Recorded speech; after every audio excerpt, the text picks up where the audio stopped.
Blessings, blessings, blessings, y'all. Good evening, good morning, good afternoon, good night to whatever part of the world you are located in. Thank you all so much for tuning in to Truth Be Told TV family.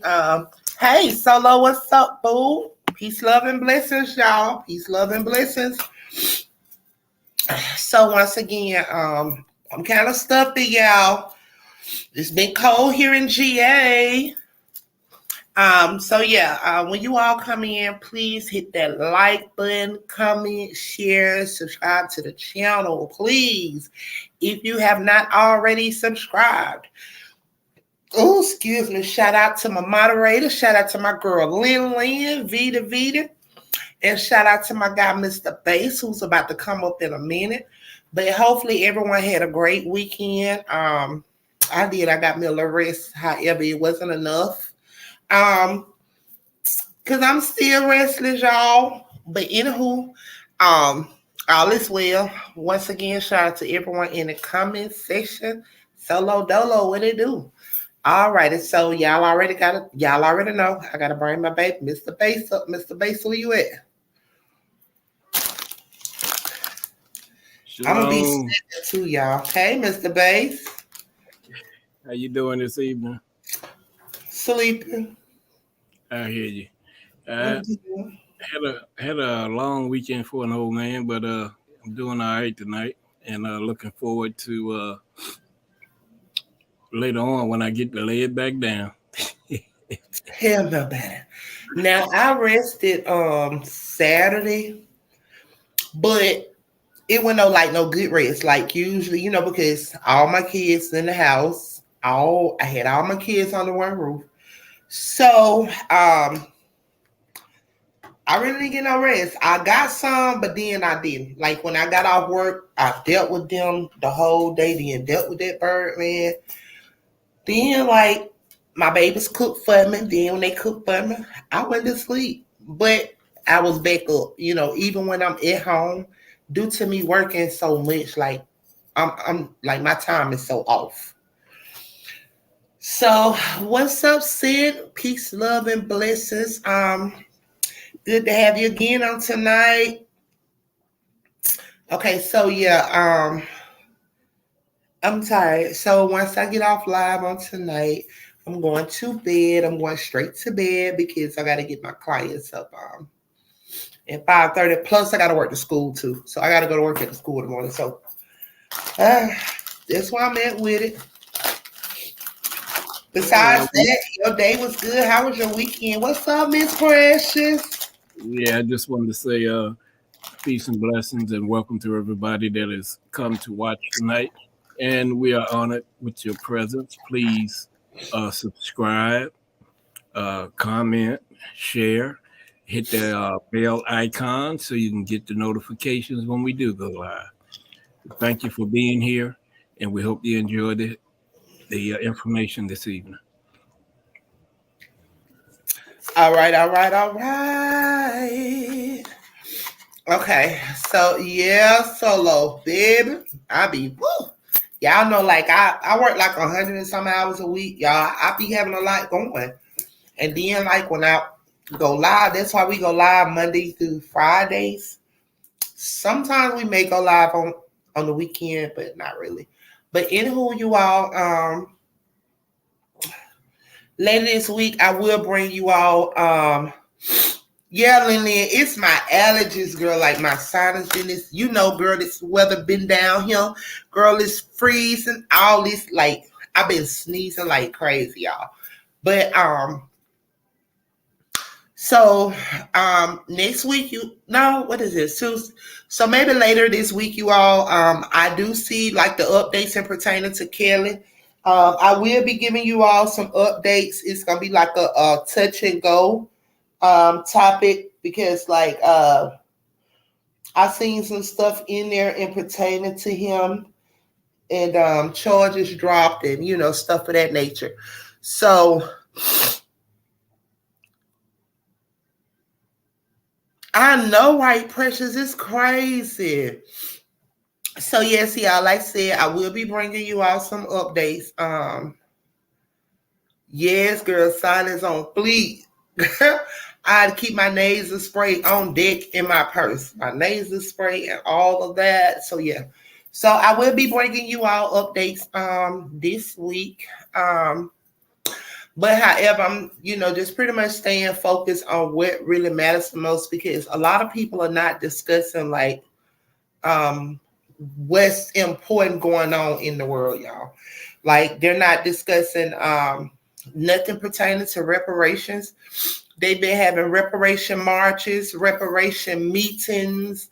They've been having all this going on, which stuff like that is more important than somebody that sacrificed somebody else for riches and fame and rituals being performed. Like I'm not caught up in that, y'all. You know what I'm saying? They're so worldly. And I'm not, I'm focusing on what matters most, you know what I'm saying? To keep you all alert and to know what's going on. Hey, Louisa, blessings, love. And going the way that we supposed to go. Like I said, I'll hit and touch on some things, but however, everything else is more important, y'all. To me, that is, and I think that everyone should know what's going on in the world, far as like who we really are, how our history was stolen, getting back to that place, and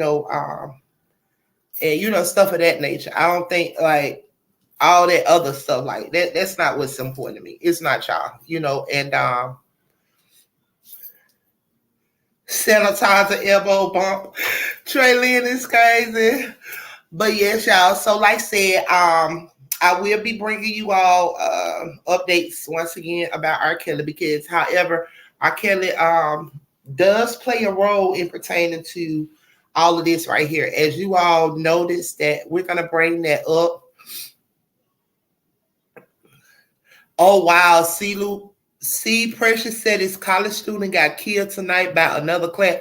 See, and that's what's so sad. You know what I'm saying? It's so sad. Y'all listen, Satan is on go. Satan is on go, y'all. Like it's gonna be prepare yourselves for distractions after distractions. I wouldn't be surprised if they would say another Olympic type situation that popped off, or either a classroom.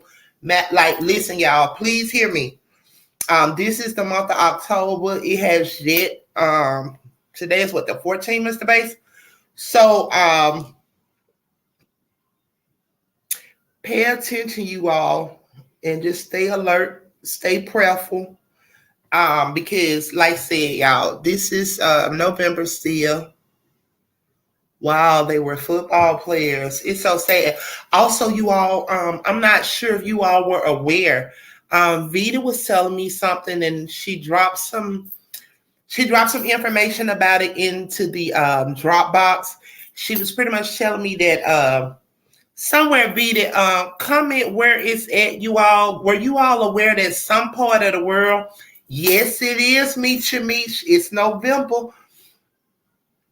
Satan is on go. Like I said, I wouldn't be surprised if they have a mass, hey, remember I said it. But Vita was telling me about some part of the world,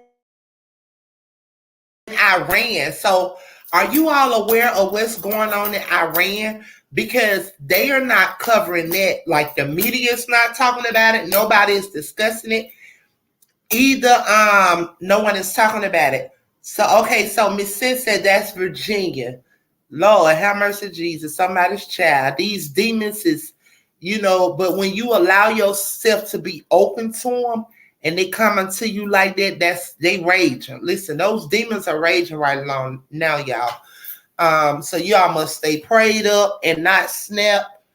Like even when it's so much, just not snap, because I've had to do that on Saturday, y'all. Like, whoo, that devil ain't playing fair, and he don't care who he touching, hit y'all. He'll get in your kids, your family, your mother, your father. Like he not caring, y'all. Like he running to and fro for real, for real.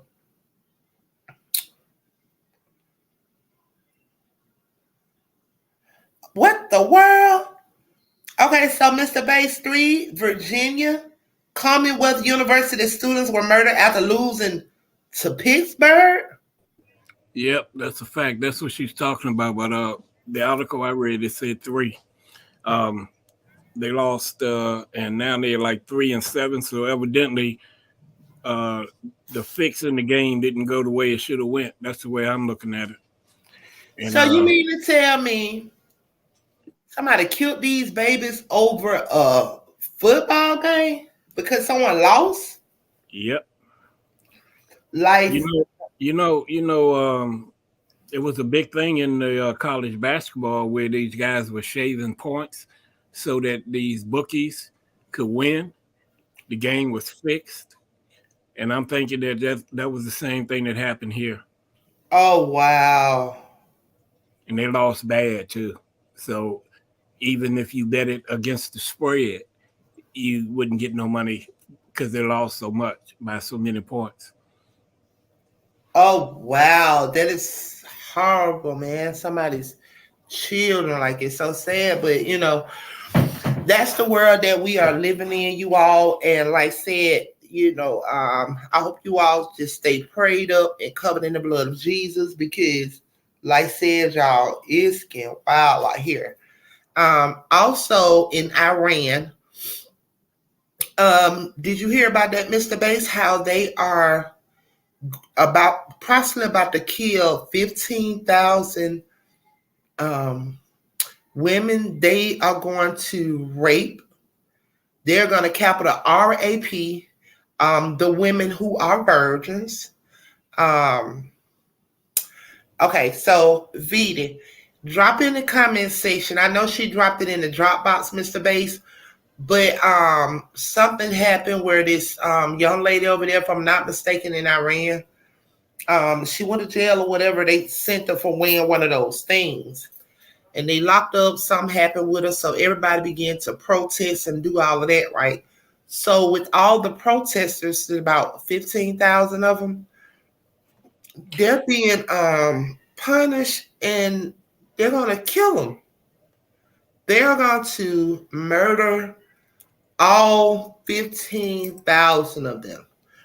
So it's in the vetted folder. When you get a chance, go and check it out, Mr. Bass. Yeah, I heard the conversation. I was feeding my dogs at the time, so I couldn't respond. But yeah, to me, it sounds like a CIA operation.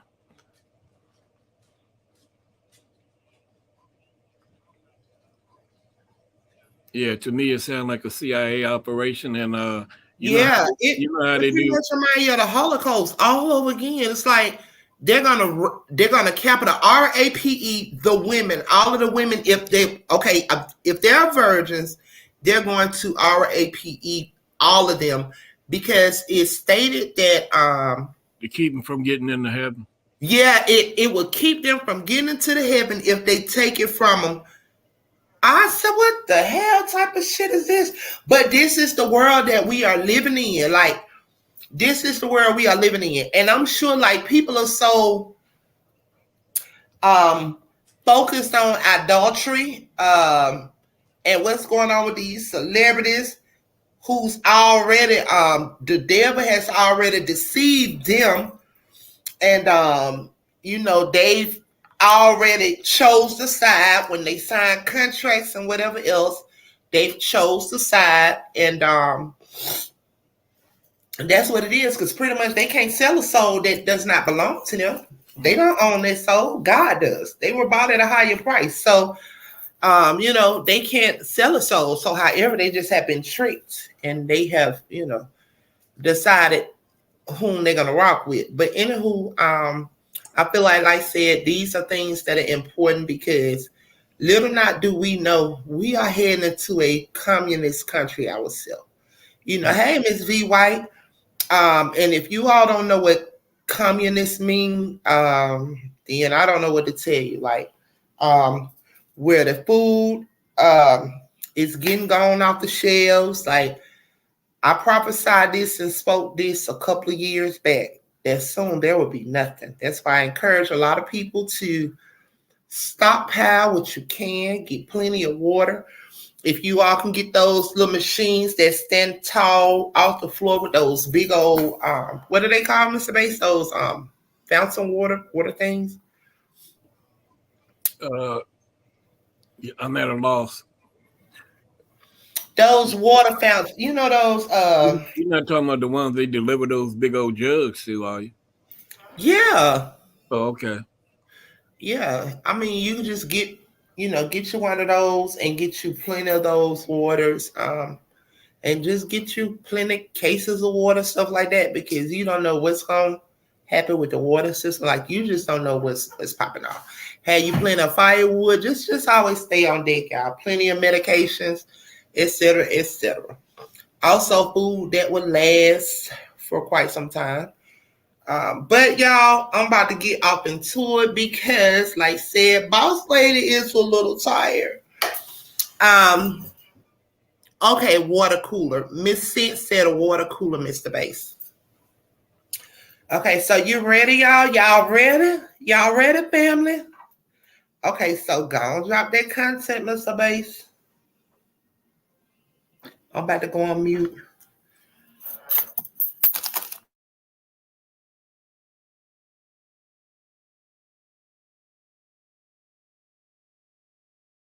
My family lineage and I know where I come from. There's not anything that could really make me go into hiding anymore. There's not anything that could really make me go into hiding anymore. There's not anything that could really make me go into hiding. Shout out to Ewo TV for the commentary recording out here. Please do not fall victim to what the system is putting out there. It's a lot of misinformation. It's a lot of trauma going around. It's a whole lot happening in our world.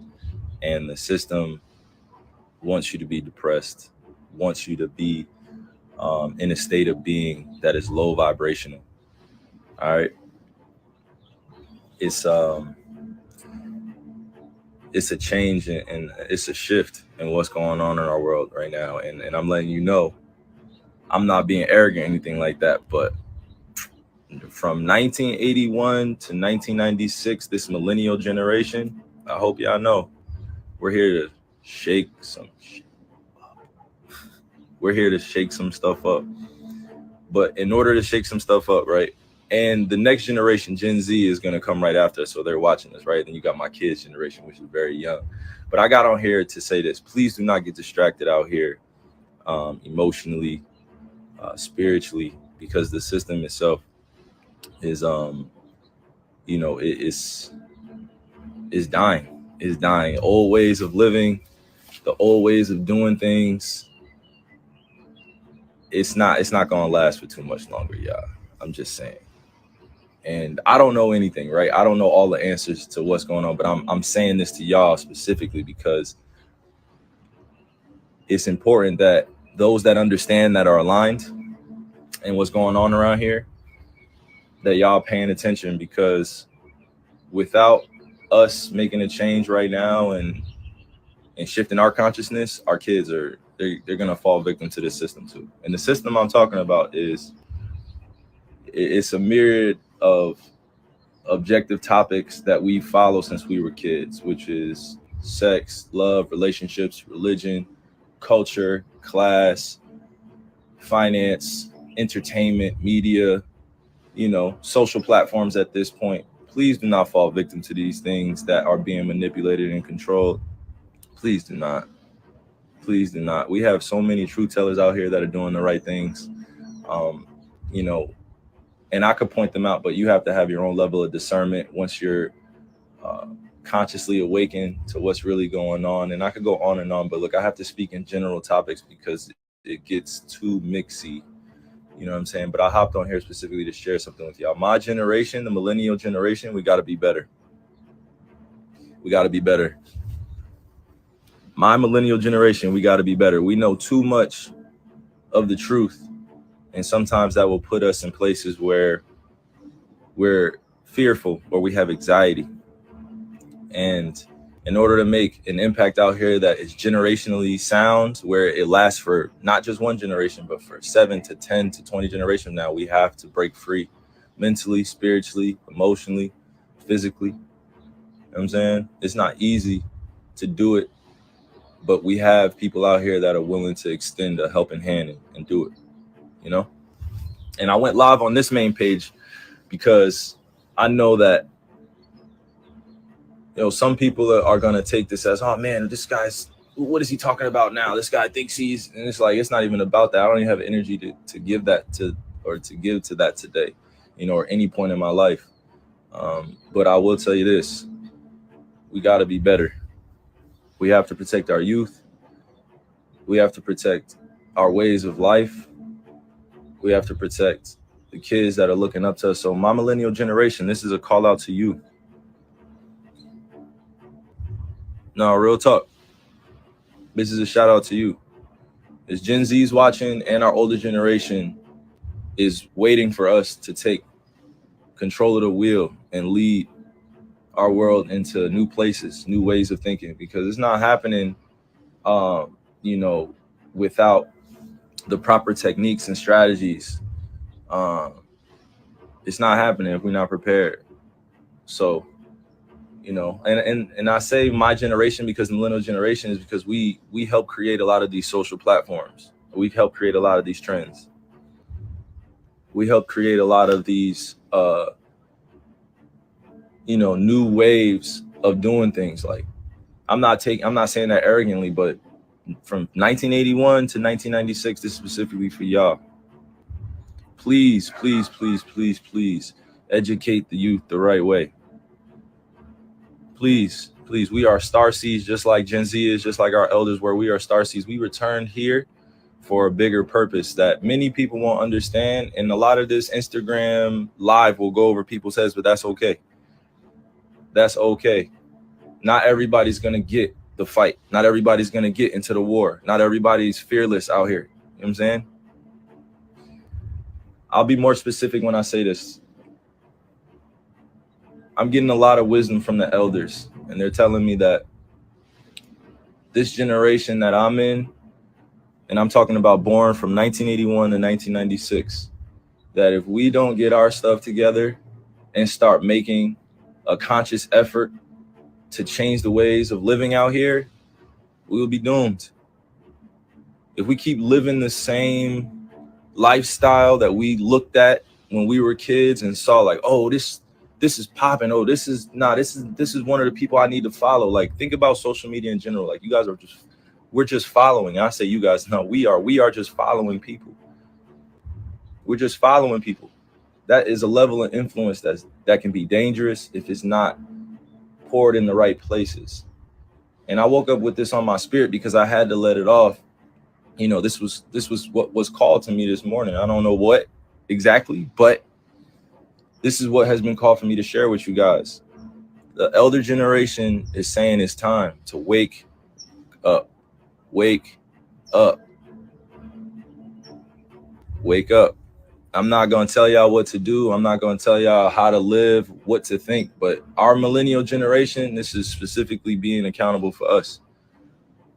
We can't try to force our thoughts and our ways on anybody else, but we have to know that the right way is already in us.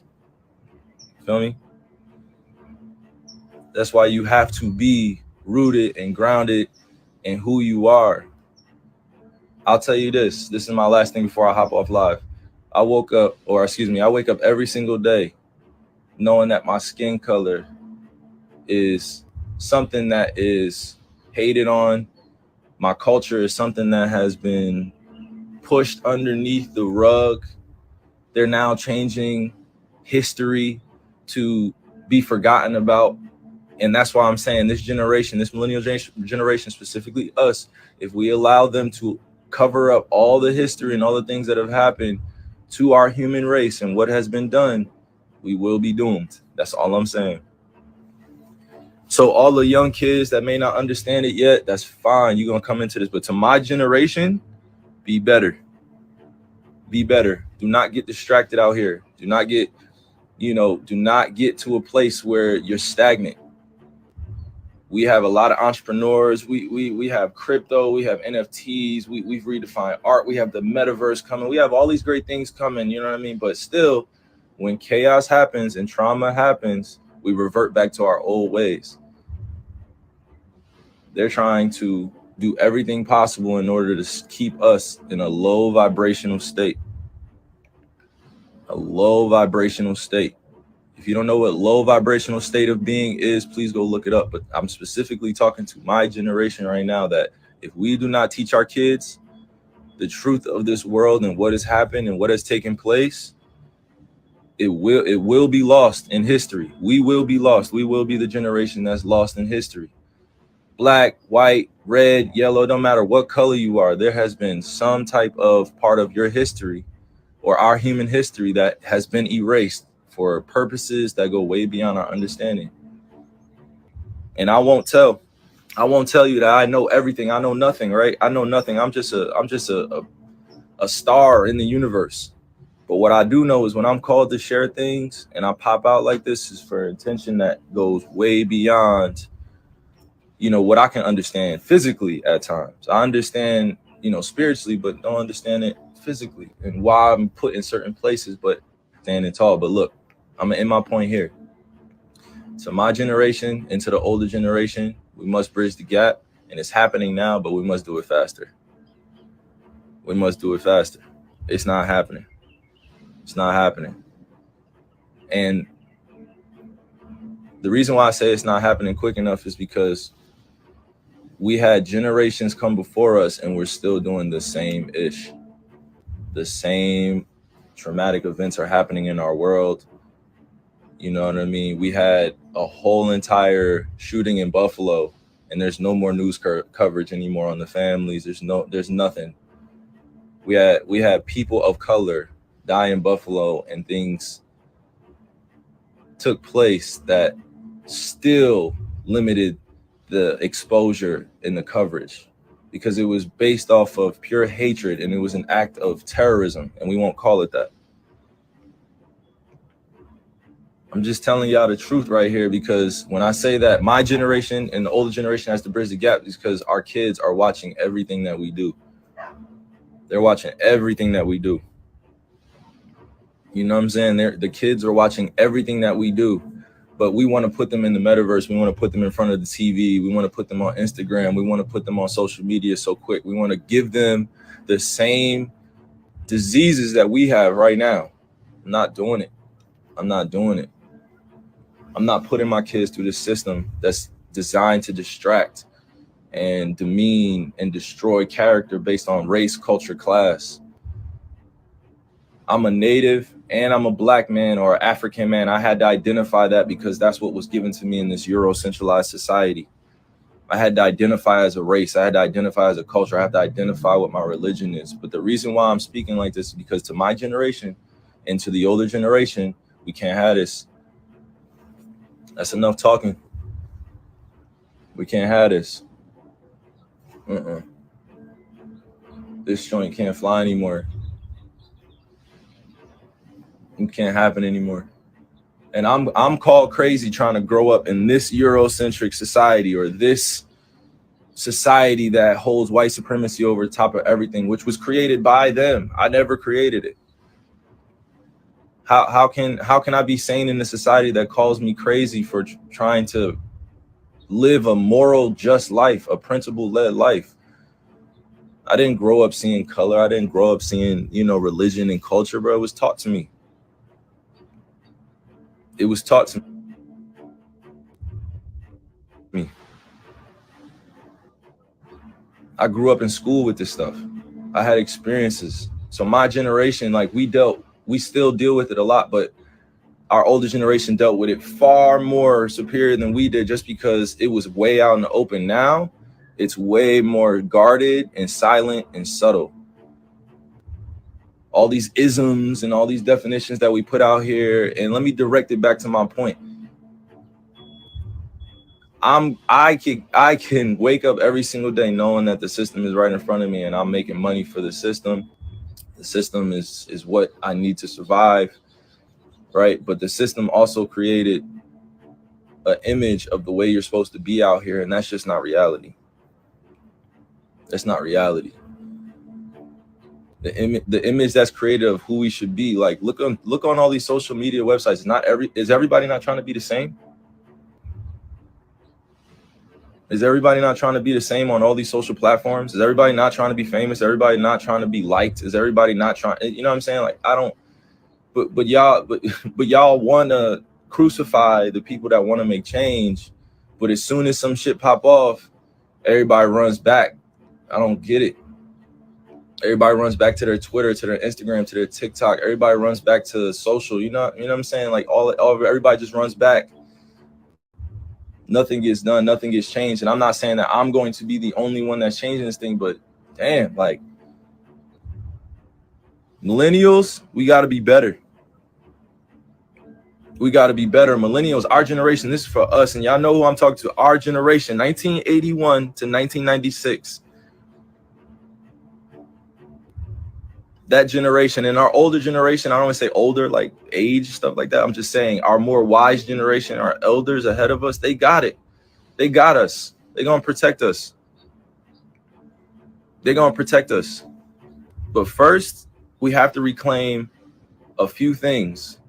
We have to eat well. That doesn't mean just going vegan. We have to eat well. You have to eat well. You have to treat your body right. You have to treat your mind right. You have to know what you're putting in here. You have to let go of things. You know what I'm saying? I'll give you an example. I had to let go of seeing my ancestors buried in places that have been covered up by lakes. I had to go see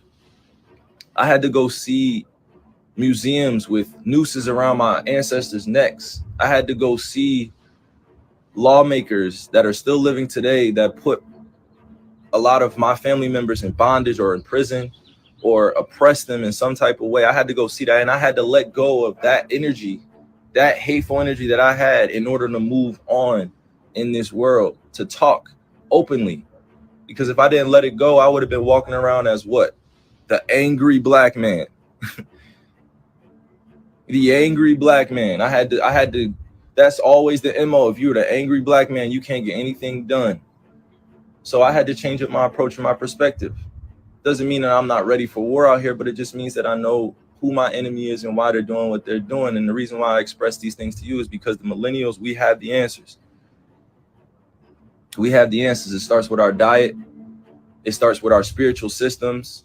It starts with breaking free out of this matrix, out of this system where you're not controlled by it. You're not run by it. And everybody calls the matrix, the system, whatever you want to describe it as, right? But we wake up every single day and you're not in control, are you? All right, then. You know, so let me round in everything I said. I was going to do a post. I was going to do, you know, something the norm, like I was going to do something like that. But if we don't wake up, millennial generation, and if we don't partner with our elders, and if we don't teach our kids the right ways of living, meaning that when they're 4 and 5 and 6 and 7 years old, and when they turn 8 and they go to school, and all of a sudden racism becomes a thing, and all of a sudden like capitalism becomes a thing based on comparison, like who has the most money in the household, all that good stuff that we like to argue about. But I'm saying millennials, if we don't partner with the elders and if we don't take care of Gen Z and the generation that come after, we're doomed, bro. We have the power. We are the majority. Y'all keep forgetting that. Y'all thought it was hard for me to stand on what I believe in, but it's not. It just means that you have to be ready to deal with the consequences, whatever comes that way. And again, I'm going to tell you, and I'm going to repeat this. I don't know all the answers. I don't have all of them. And I won't pretend like I do, because there's so much information out there, but I will share this with you. When it's on my spirit and on my heart, and I've meditated on it, I prayed on it, I'm going to share it in a way that is positively reinforced. I have no hatred for people in my heart. I am a soul bound by this universe to do amazing things, even if it's small in someone else's perception. It's big in mine. It's my life. It's my journey, right? I never was born to see color, culture, class, all these things, right? I grew up in it. But now that I identify with my family lineage and I know where I come from, there's not anything that could really make me go into hiding anymore, because I've seen it all. There's new things happening under the sun all the time, but they've convinced you that there's nothing new happening. You feel me? We're stronger together. We are way stronger together. Way stronger together. And the first thing that I want to see out here is all of us being able to have a conversation, right? And I don't say all of us, like it can't happen all at once, but all of us that have a conversation within our households where we address a lot of the stuff that happened in the past without getting too angry about it and leaving the table unheard and hurt. Because I'll tell you this, and again, I keep saying this is my last thing, but look, my ancestors' pain and anxiety and fear is still in my DNA. It's still in the DNA. All the things that my family went through in the past and that I've seen, it went away. And the reason why I shouted out the millennial generation, because y'all feel this. Y'all feel this, and y'all know. My generation knows. We grew up a certain type of way, and we're trying to change things, but every time we get back pushback, sometimes we give up. It's like, nah, F that. F that. F that, y'all. Nah, it's find your tribe season. Find your tribe. And not everybody is going to get along. I don't expect that. But what I am expecting is that the millennial generation, when we connect with our elders, show some respect for the wisdom that they have, but do not judge their ignorance. Do not judge them. Do not criticize what they do not know. Share the information. Give them the right portals. And to my younger generation that's watching this, Instagram comments, TikTok comments, living your life on social media and technology is not the end all be all, and that's not real life. It's a part of life, but it's not real life. So as we're fighting this fight, and I say we're, meaning there are races of people, specifically African people, native people around the world that are fighting for their lives based on skin color. And because of that, there is always this veil that's over top of people's consciousness, because they would like to keep you, meaning the system would like to keep you distracted physically, mentally, spiritually, emotionally. So all of that being said, my millennial generation, be better. Including holding me accountable, be better. We're not letting this world get away from teaching our kids something that don't belong in them. No, we're not. No. We're not letting this system teach our kids what they tried to teach us and tell us that this is the way that the world goes. No, it does not. No, it does not. That's not the way we want it to go. So from 1981 to 1996, my generation, I am one of the responsible individuals that's calling on us to be better. We're having kids, bro. Come on. We're having kids out here. And they want me to be on here talking about the same things that I do all the time. But look, I'm too politically seasoned. You know what I mean? I'm too politically seasoned out here, because that's the way I grew up. I grew up in this political system, understanding that power plays all the time. But the real power is when you follow the green. And the green is something that gets defined by all these people that are playing out there. You know what I'm saying? You know what I'm saying? The green, the money. But while we're building our own, we have to just be aware that this is part of our conditioning and brainwashing that happened to us. So until we break free out of that, we're still going to see this world as what it's designed to be. But in order to design something better and new in you, got to start with diet, got to start with education, We have to start with ourselves, our spiritual systems. We have to let go of the old mold of being human in this world. Yo, look at the 1600s, the 1700s, the 1800s, 1900s, the 2000s, and they're over here telling us that, oh no, you know, like it's getting better. No, it's not. No, it's not. Y'all saying it's getting better. No, it's not. We have kids picking up weapons and performing acts of violence. We have kids that are angry and depressed and don't know how to let their feelings be known. We have kids that are dealing with real, true, raw emotions, and they're running to social media to vent. The kids are running to social platforms to vent. If we don't teach them about the mind, body, and spirit and these spiritual systems, how do you expect them to learn it? How do you expect them to question authority when they know that the authority is not giving them what's best for them? That's all I'm saying. I'm not going to get too, I'm not going to get too preachy with y'all on this, because y'all probably hear this, from different spots, different places, different people. But in my generation, specifically the millennials, diet, health, well-being, forming our own spiritual system, we have the energy to shift this whole entire thing. So until we do that, we're just going to keep fighting. But I love y'all. I love each one of y'all, and I pray for you guys as my relatives all the time. I pray to Creator and our ancestors all the time. Whether they call me crazy out here in this society, I don't give a fuck. I don't care. That, like, being called crazy in America is like, it could make you billions of dollars. You know what I'm saying? Like, being called crazy in this insane society at times, like, it doesn't really faze anybody anymore. You know what I mean? Because now at this point, it's either we're doing something to further along our causes and make this revolution work, or we're not. And it doesn't look the same for everybody. Everybody has their own individual journey in this collective consciousness that we have out here. Everybody has their own journey. Everybody. So no, I don't identify as just one thing. You know what I mean? Like, nah, I identify as the truth of Creator, because I'm breathing and I'm able to do the things that I do every day, knowing that I don't have control of it all the time. So let's teach our kids about what we learned and how we grew up. Millennial generation.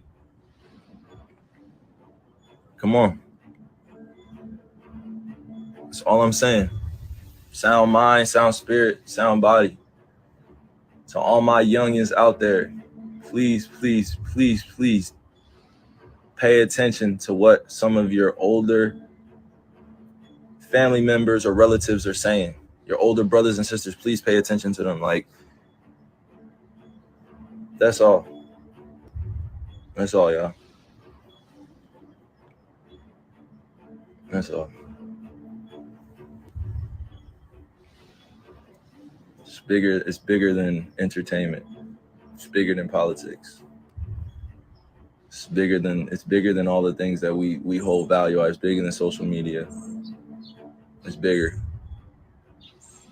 It's spiritually more purposeful to live a life that's aligned with standing on things that you believe in, that you know are truthful, and you have people around you that you can trust.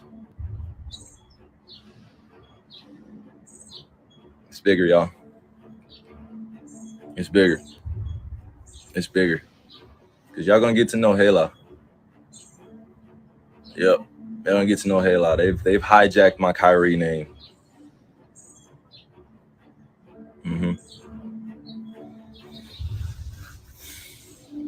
So I love y'all, and I hope that you guys are having a great start to your day, wherever you are in the world. All my brothers and sisters, I'm praying for you. I'm praying for your healing. I'm praying for your alignment. All right. Listen, Genesis chapter 11, verse 10 explains the genealogy of Shem.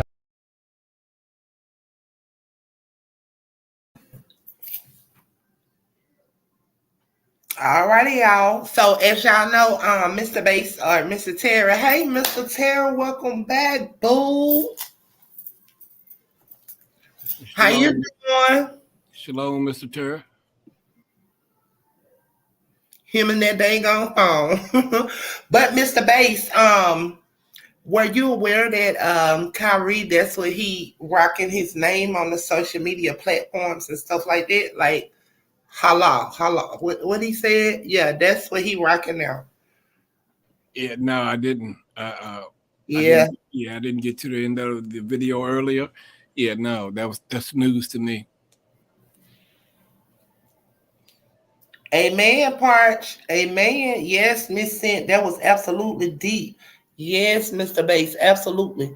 So he pretty much just stated what I was talking about, y'all, when we began the live. I told you all he's gonna come back in, Mr. Bass. His phone is acting up tonight.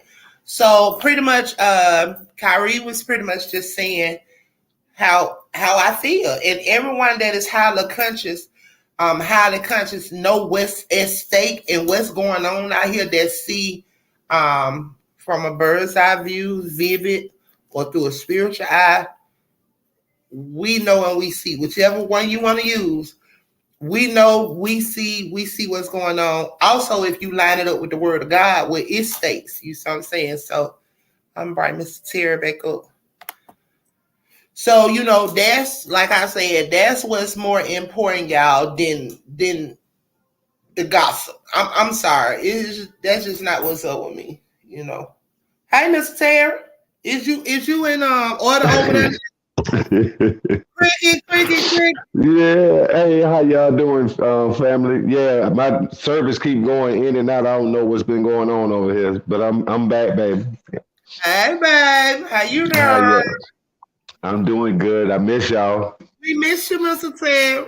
Yes, ma'am. Yes, ma'am.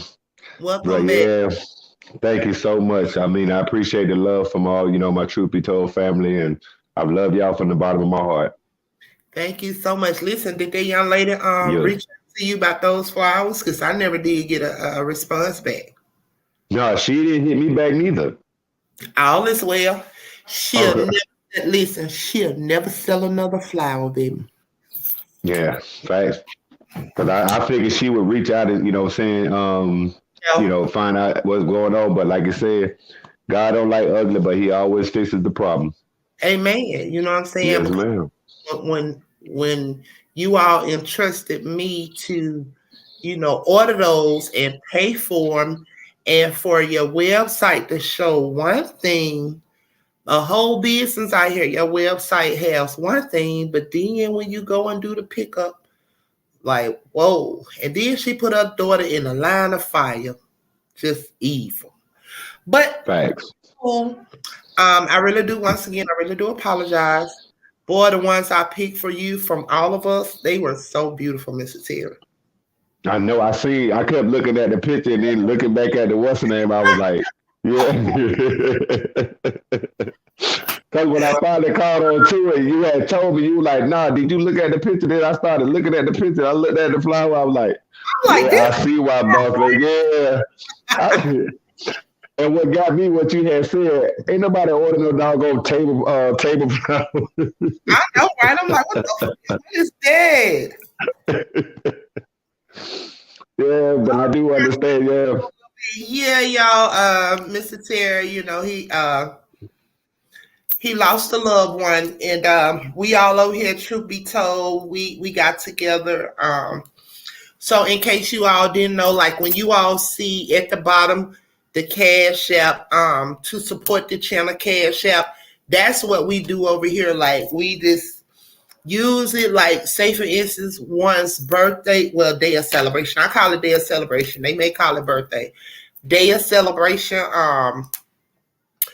we'll send out, things to certain individuals, or, like whatever they like. With my day of celebration, y'all, they sent me some chocolate covered strawberries to my front door, a big vase full of beautiful flowers and roses. So that's pretty much what we do, you all. When the Cash Apps come through, yes, that's what we do. Like if someone's in the chat, day of celebration is tomorrow. Like we'll send some, ask you for your Cash App. Like that's just what we do. We pretty much accept the we accept the cash apps or whatever, but it's replenishing. Like we're being blessed to be a blessing. And also, like said, like when it comes to the Truth Be Told family, like we just, pretty much he had a death in the family, so we got him some flowers and things. So yeah, that's what we do over here, y'all. So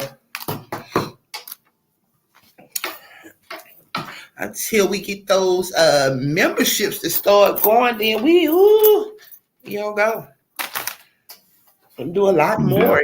Together, make baskets, be a blessing. True that. And some kids don't have coats or just certain things like that. But anywho, y'all ready to finish up with this content, fellas? True that. Let's run it.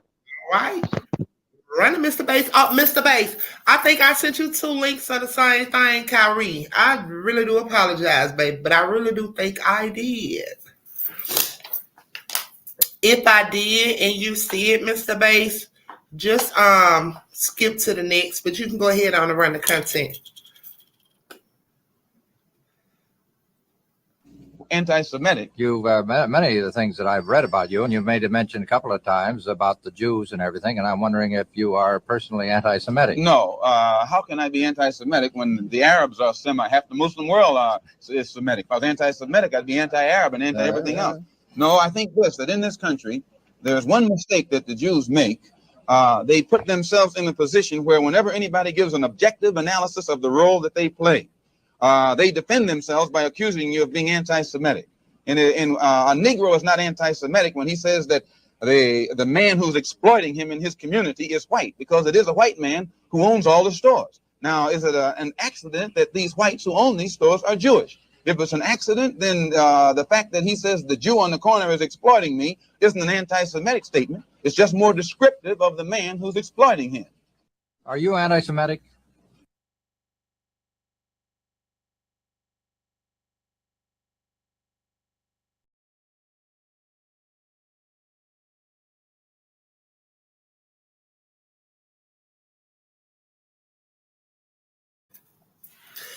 Okay, so why is it that every time when you talk about those people, you got to be anti-Semitic? So how is it that also, how can we be anti-Semitic when we are who we are? It doesn't make sense. So 60 years later, Ye and Kyrie is pretty much experiencing the same thing. Y'all see why that's part of the reason why they took Malcolm X out of here, along with other things. And y'all know I can go deep, y'all. It pertains to Farrakhan, all that. Hey, I can go deep with it. But that's another part of the reason that they took him up out of here, along with him exposing the pedophilia and all that there. You know what I'm saying? So we see that history repeats itself, y'all. It goes on and on and on and on. Yes, Miss Precious, that's what Ye was saying in his interview, and that's what they do. I mean, how can it surprise anyone, y'all, when the Word of God pretty much states that? The Word of God states that something, where in the Bible, Mr. Bass, where it talks about the ones who claim themselves to be the Jews and are not the Jews. So what chapter is that, Mr. Bass? It's in Revelations. Is that Revelations 2 and 9 or 3 and 9? It's one of them. 2 and 9. Okay. So if you all would go to Revelation, you all would see that that's the Word of God, y'all. So how can we ignore that? You know what I'm saying? You can't, when it lines up with the Word, like there you have it. Like it ain't no rearranging the Word or making the Word fit for the way you want it to fit. It don't work like that. So that's what it is. So 60 years later, here we are talking about the same thing. So now my question is, are we going to be, is anybody going to be discussing this 60 more years later when my grandbaby's about 40? Come on, y'all. Like we keep we keep being in the same position like years later. Like history just keep repeating itself. Like it's like, that's why I said I can't get caught up in the trending and what they discussing and what they talking about, because this is what's more important, y'all. I'm sorry. Say I love y'all. If y'all want to go listen to the gossip, cool doodles, we over here. I love y'all, but hey, this where we at, So Mr. Bass, Mr. Terry, y'all got something to say, fellas? If not, y'all can run it. I just want to say, basically, they just using the same tactics. It's basically like, throwing the rock and hiding their hand at the same time, because at the same time, it's like, it's just sad that, we as the people can't, really speak the truth, what I'm saying, in modern day times now, and then we got to be labeled as anti-Semitic and everything and stuff like that. I mean, how can I be that when I have a voice and I can, express my voice? You know what I mean? So, how are we anti-Semitic when we are who we are? We are who we are. Yeah, definitely. But, they want to use that as a quote unquote, symbolic way of using that to justify their means. And be honest with you, I think it's just a bunch of bull. I mean, because at the same time, shoot, a hit dog will holler. I mean, you're afraid of people giving facts. No, you know what I'm saying? You know what it is? Times the fuck up.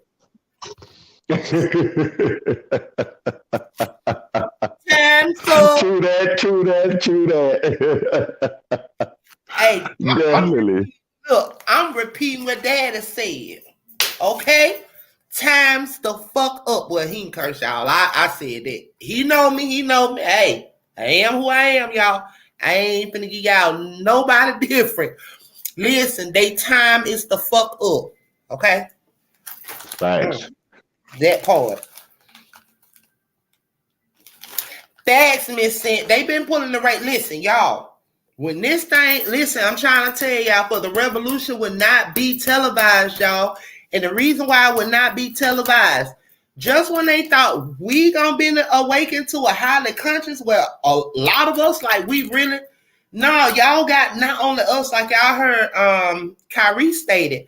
Kyrie also stated that as well, y'all. It's gonna be a lot of mad mother freakers because, listen, like I told you all, that's why also Malcolm X went back and he had re-said some things that he said, because he too was hollering the white man. But once y'all see that it's not the white man that has ran and did whatever, the white man was only doing what he was supposed to do, like backfiring, like in them days they called it slavery days or whatever, when they was holding. Because I'm from Birmingham, Alabama. They was putting the dogs on you. They was hosing you, doing all of that. They was doing only what they were told to do. However, it was never ran by the white man. It was ran by these people here, the ones that call themselves the Jews and are not the Jews. It's always been like that. The 1% of family. And it goes further than that. Somebody run them. So, that's what it is, y'all. You know what I'm saying? So, with that being said, it's gonna be a whole lot of mad mother freakers. You're gonna have Asians, whites, blacks, Jamaicans. Hey, it's gonna be everybody against the ones that say they are and they are not, y'all. Please remember I said this. So, all right now, what y'all think, fellas?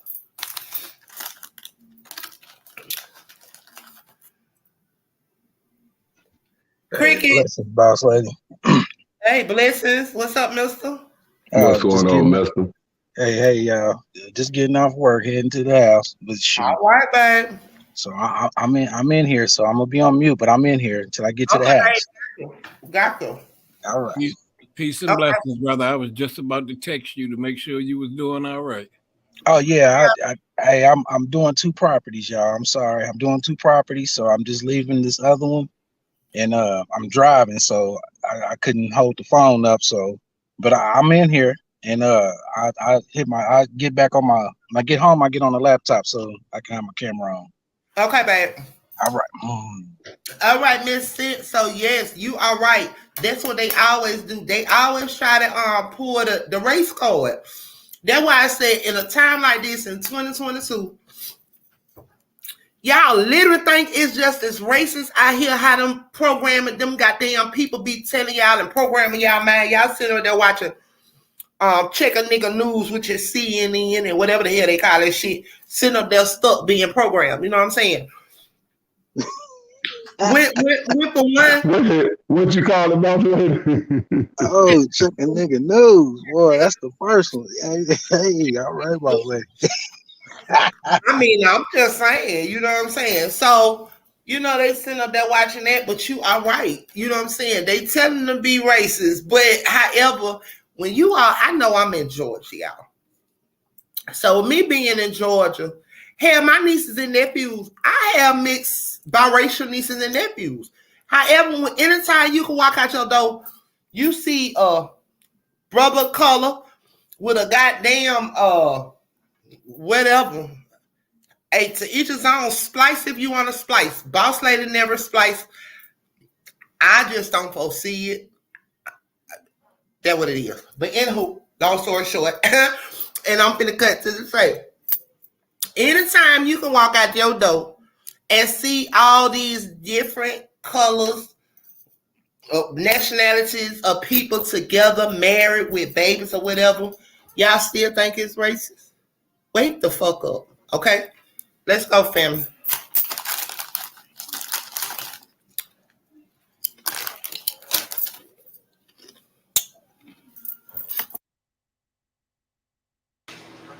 Always be in your heart, and I wanted to wear my shirt just to represent Uganda, and I just want to say my heart goes out to you, and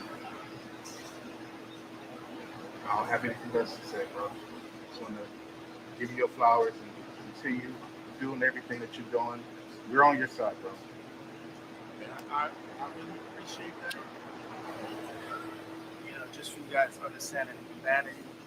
The very first time I was ever given some medication was actually related to an incident with paparazzi in front of the airport, where I wrestled down the same paparazzi that was still following with me.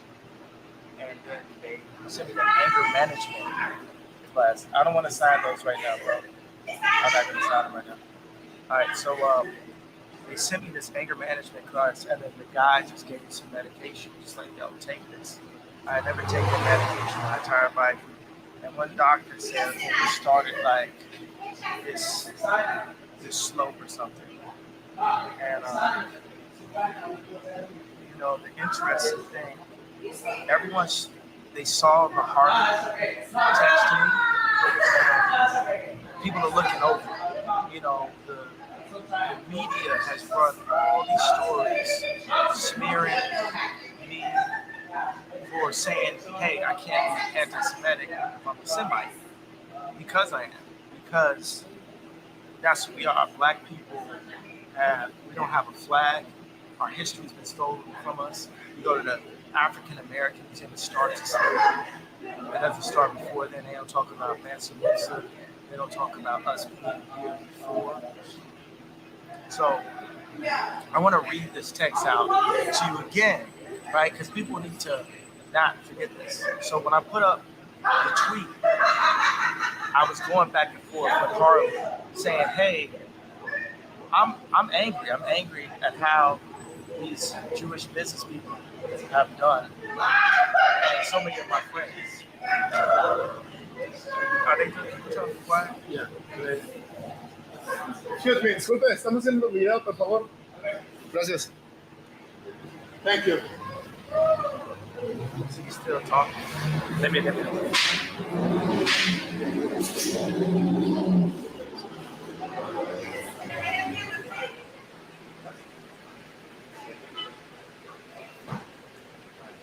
So, and to this date, right? Y'all done seen everything be proven. I got kicked out of the banks. Ari Emanuel asked all these businesses to stop doing business with me. Now, yeah, I was in negotiation with Adidas because that was my issue. They were getting lawyers to sign over my IP, different things without me being aware of it, like people signing on my behalf. And this is part of the problems I have with Adidas. So now the world has got to see how Adidas was as a partner. The fact that they would attempt to steal my designs. That's happened a lot in history, right? Right. But now y'all get to see it in real life. Like, and that's the difference. Like, let's read this Harley text out loud when he was threatening me, you know, forcing me to apologize, you know, about the frustration. And no one ever said, okay, this is what you're dealing. Even the fact that TMZ is going to say Kanye West, right? And my name is legally Ye now. It's always some form of disrespect. No matter if you're the richest black man or what happens. What's up, bro? You part of this? Solo, es ballet. There's what? Es ballet. Es look right now. No, ponte un poquito atrás. Ya, por favor, gracias. Gracias. Just go over there, man. We don't need you break. It's just that he was a part of the whole making noise over there. Yeah. All right, so let me read these Harley kids. This is how he was threatened. This is a trainer, but come to find out, he was actually Canadian intelligence, but this is my trainer. So this shows you the kind of handlers that are around the superstars in California, right? So it says, I'm going to help you one of a couple ways. First, you and I sit down and have a loving and open conversation, but you don't use cuss words. And everything that is discussed is based in fact, and not some crazy stuff that dumb friend of yours told you or you saw on a tweet. Second option, I have you institutionalized again, where they medicate the crap out of you and you go back to zombie land forever. Play date with the kids just won't be the same. This is the way a Hollywood trainer was talking to me to force me to go and like apologize, right? But even though they ended the deals and you know, Farrakhan said, hey, you know, did he really ever have it? Let me explain to Farrakhan what that meant. I mean, my contract for Adidas was for 4 more years. My royalty was $500 million a year. That's what I meant when I said the $2 billion was lost in a day. Because of the negotiation with Adidas, I wanted to negotiate something where it's like, okay, you guys, you'll take the Yeezy, but we still get the royalties. And people saw it's like when we dealt with George Floyd, different than I'm the one to put the money up. You know what I'm saying? I put $2 million. I always support it in every one of these situations. So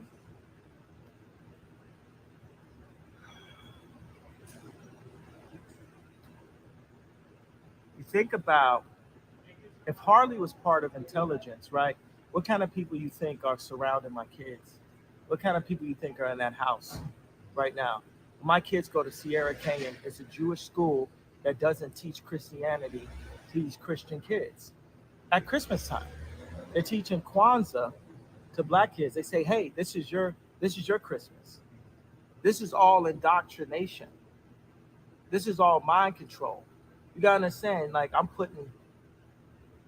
don't believe I'm putting myself at risk because I think God uses me for a time like this. He put me in this situation and had y'all follow me from George Bush Don't Care to Beyonce Had the Best Video to now. For some reason, y'all are interested. 2 Chainz said, YSL belt buckle. Well, y'all niggas shoulders looking. Like y'all are interested for some reason. And they wanted to medicate me every day. You realize like they could have just switched to medication and I wouldn't be here. And on the news, they would have said it was because of a mental issue, right? Yeah. I ain't never been back to the hospital since 2015, but every time they say I'm crazy, it's just when I'm saying the truth. So what's the crazy part, really? What's the crazy part, really? They can't scare you. They can't control you. They can't. They try to suppress you, but that's how they try to categorize They you. can't control me. You get what I'm saying? They can control Shaq. They can control Charles Barkley. They can control LeBron James. They can control Jay-Z and Beyonce. But not you, man. But they can't control me. You Not see, it you. ain't no name I won't name. It's up. Not you. You know what I'm saying? And just for Minister Farrakhan, I love you, but the way you read that, I took that as a slight. You know what I'm saying? I'm taking no disrespect from nobody. So let's get on the phone. Let's talk that out. I don't care who you are. I ain't taking no slights from nobody, right? I ain't taking no slights from nobody. It's God. That's the only person that I serve. My mom ain't here. My mama was sacrificed. Me too. You understand? Yeah. I'm appreciative. Michael Jordan. What about him? His daddy, right? Bill Cosby, his son, right? Dr. Dre, his son. You know, out in Hollywood, a lot of people come up missing. Feels like it might be a lot of that in order to control, traumatize. They want to monetize and traumatize. And God loved me. You understand? They hit me. Gap, Adidas, all that away. Still Forbes, who hate me, right? Had to write net worth 400 million. Jesus is king. God loved me. That's more important than thinking in life. That's the thing. You know what I'm saying? And this truth is going to be heard. Y'all can't send none of y'all Meek Mills, y'all Puffies, y'all Lil Boozies, none of these names, none of these people that have to listen to y'all because they have legal. I never killed nobody, right? I'm the pussy that never killed nobody, right? But that means I can say whatever I want and not go to jail. And even if they did figure out a way, I'm still not backing down from what I said. It's Jewish people that did bad business. I'm Semite, so I can't be anti-Semitic. They stole our history from us. They stole who we are, and it's up. In Jesus' name, amen. Y'all have a good night. Thank you. Thank you.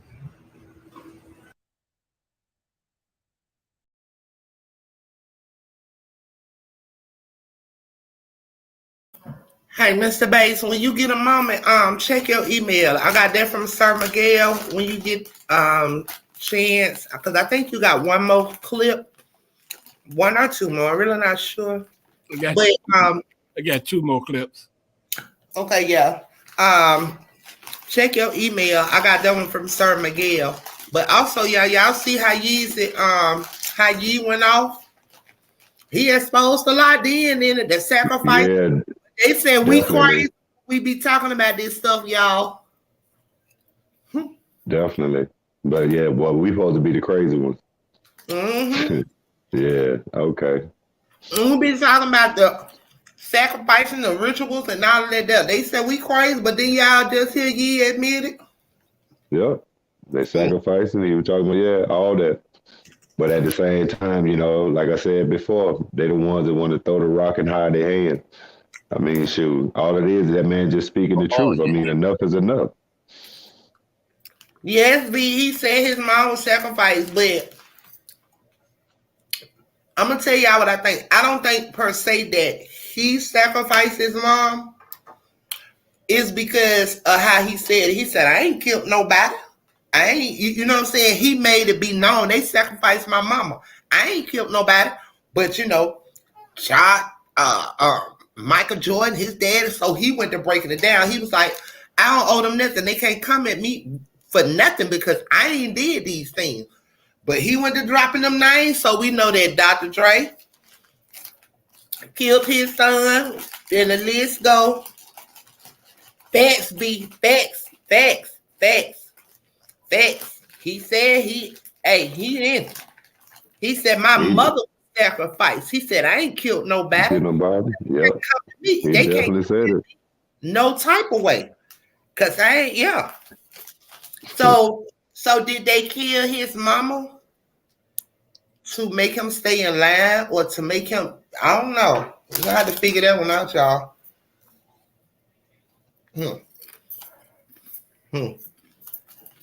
But I like most. For him to put His it out mama that an way, Easter though, Star. it really makes you think.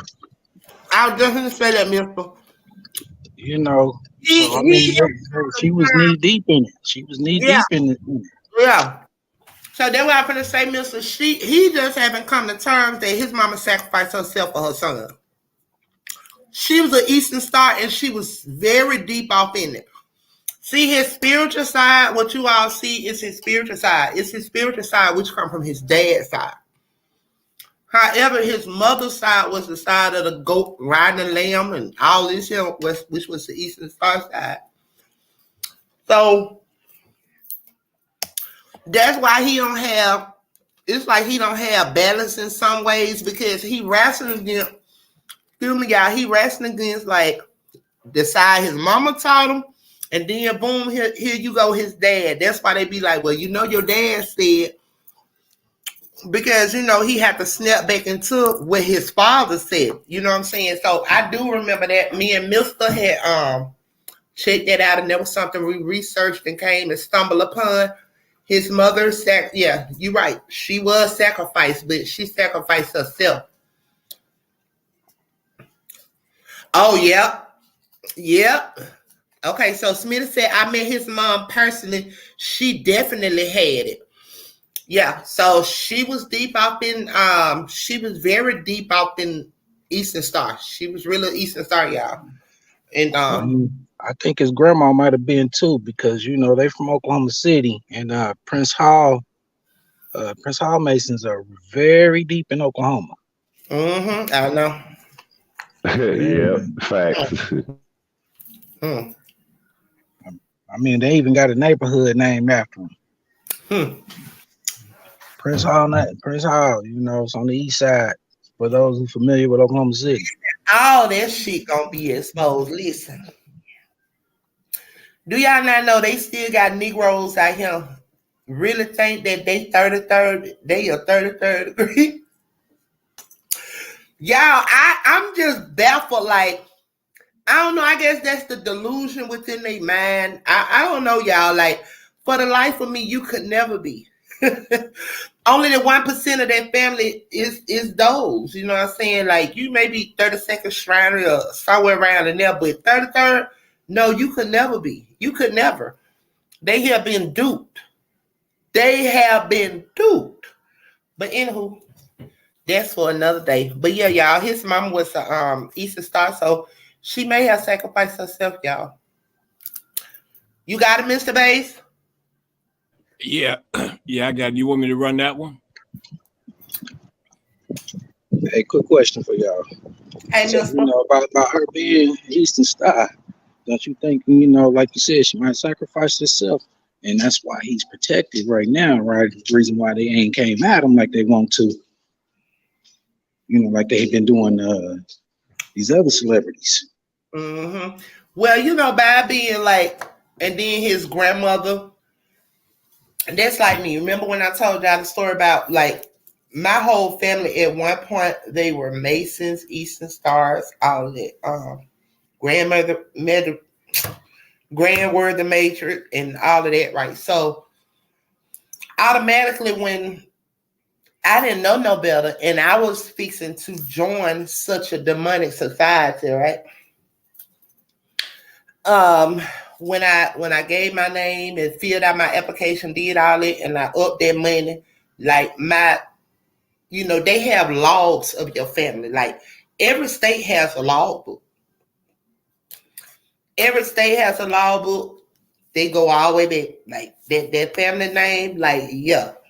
You know, so pretty much my granddad and my grandmother, my uncles, and my family is humongous. My family is huge. And my cousins, everybody, like, they were once that. But however, everyone is inactive now. No one is active. God be the glory. I never joined because every time I went in meetings, that's how I know so much of what I know, you all. Because, however, they were so money hungry. They were so money hungry that they were allowing me to come into,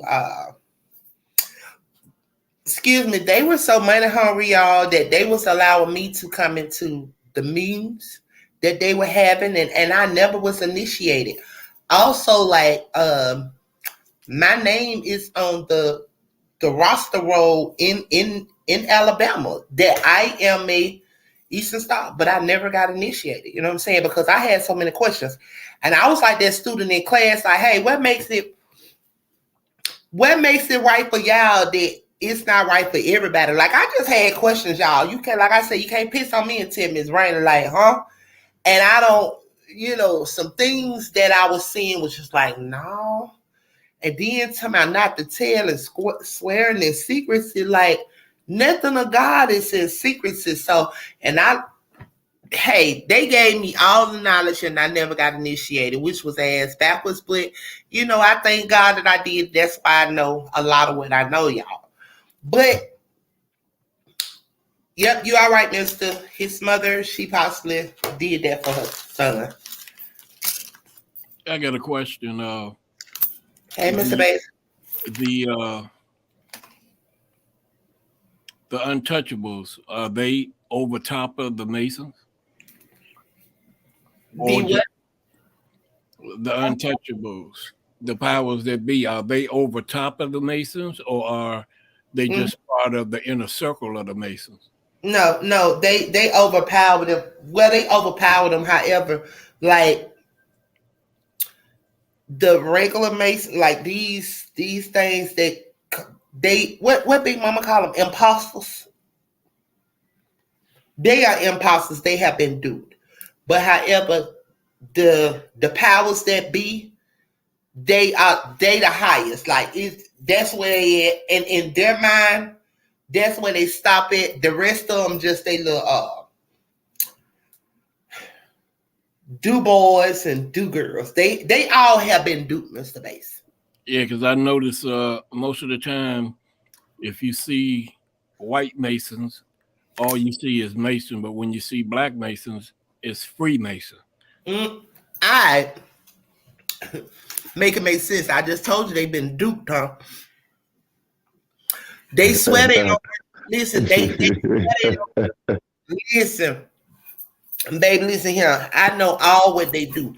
I know they feel the shame to walk around with they left tit out, holding it. Blindfold, walking indoors, goddamn ankle wrapped around the toes, eating nut biscuits. Yeah, I'd be ashamed too over there. Next. Don't get me started. Oh, Lord have mercy. All it is a menage a trois. The Easters freaking the Masons, the Masons freaking the Eastern. Baby, it's just a big old orgy or whatever you want. It gets wild. Next. That shit is delusional. All right, we got 2 short clips and 1 long clip. Okay, we're going to run with the long one because the short ones, okay, the long clip, yeah, I know which one you're talking about. So go ahead on and run with the long one first, Mr. Bass. Because I know the one that Mr. Sir Miguel sent. Yeah, sent the nut biscuits. Baby riding goats and everything, baby lambs, yeah. But so yeah, Mr. Bates, go on roll with the long first. That'll give me a time enough to run and get me a smoke in. I'm gonna run a smoke, y'all. I'll be back.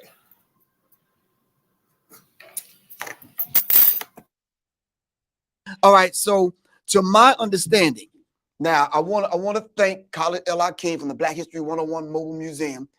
He has set up a talk with a rabbi. Right. This is recently. Right.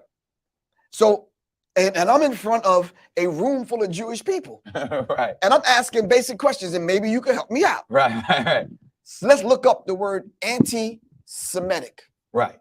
Who are the Semitic people? And then we're going to get to the public enemy thing. Right. So I looked up who is the Semitic people. And there's a list of Semitic people. And anyone can do this right now. You can look up who are the Semitic people. What are the Semitic languages? Right. Has absolutely nothing to do with any white people. Right. Not at all. So in order for me to be anti-Semitic, I'd have to be anti-black man, anti-black woman, anti-black people, anti-Africa, anti-all of the people. Because the Semitic people are black people. So y'all get that clarity. We're going to say that again. Now, the Semitic people are black people. So I cannot be anti-Semitic. Now, what do they really use the phrase anti-Semitic to do? That's the thing. To divide us. Exactly. Right. So they put this title on you, anti-Semitic, and then they neutralize you.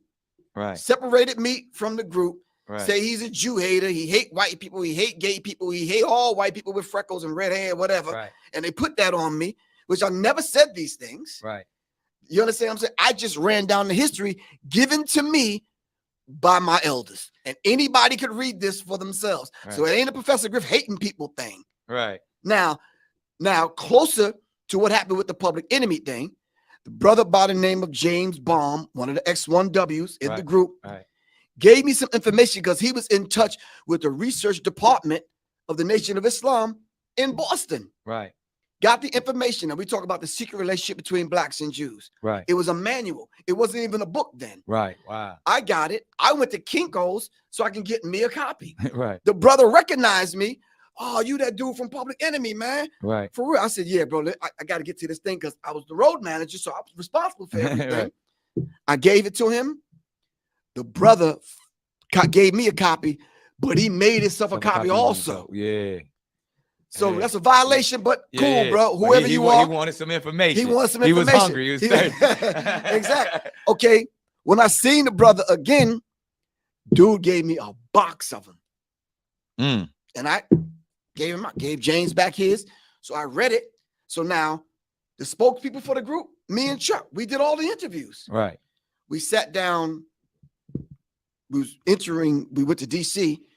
We were doing the interview that day, and it wasn't even my interview. Right. Chuck's interview, he didn't want to do it. Right. So I sat down with him. Now, mind you, I'm the Minister of Information. Right. I got 2 suitcases now. Right. I used to carry with 2 suitcases full of books. Right. Right. And so I laid them all out on the table. So when I went into the interview, I was ready. Right. First question he asked is just like this. How we just got exactly, laid out. exactly. Who controls the music industry? Well, what more am I supposed to say? You understand? I laid out the names, people, the organizations they belong to. I laid it out. Now, mind you, this is not coming from Professor Griffith. I wasn't hating nobody that day. And was it in that statement? Was it just like was it white people, Jewish people, white supremacy? Like was it more just like you just kind of you weren't saying a hateful statement. You were just saying this is who controls it. I laid out the names. Right. Oh, so you specifically said people's names. Yes. Oh, wow. People's names. At that time, because what this was, what, 80, 89, 90? Yeah, about 80, 89, yeah. Okay. Yep. And you just said people's names. And I laid it out, and I showed them the books. Right. And I looked it up and showed it to them. This paragraph says this. These people control film industry, TV, music industry. And as we know right now, these are the players. When we talk about media, there's 6 major corporations that control all of media. This is beyond the music industry. And this is you were laying that construct down back then and naming names, calling them to the table. But even as we sit right here today, there's 6 major corporations that control everything that is delivered to you as we speak. Exactly. So the 6 people can sit in this room and decide everything that we experience as far as entertainment. We watching the movies, reading the magazines. 6 people. Right. I laid that out. It wasn't a Jewish conversation. Right. It was about the music industry. The first 20 minutes of the conversation, we was laughing, joking, dapping each other up, talking. Right. His girlfriend walked in. We were talking about David Mills now. Right. Who dropped dead on a movie set. Right. His girlfriend walks in, and his girlfriend's white and Jewish.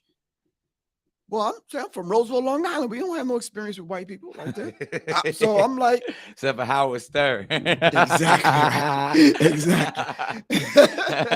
So when she came and sat down, the complexion of the conversation changed.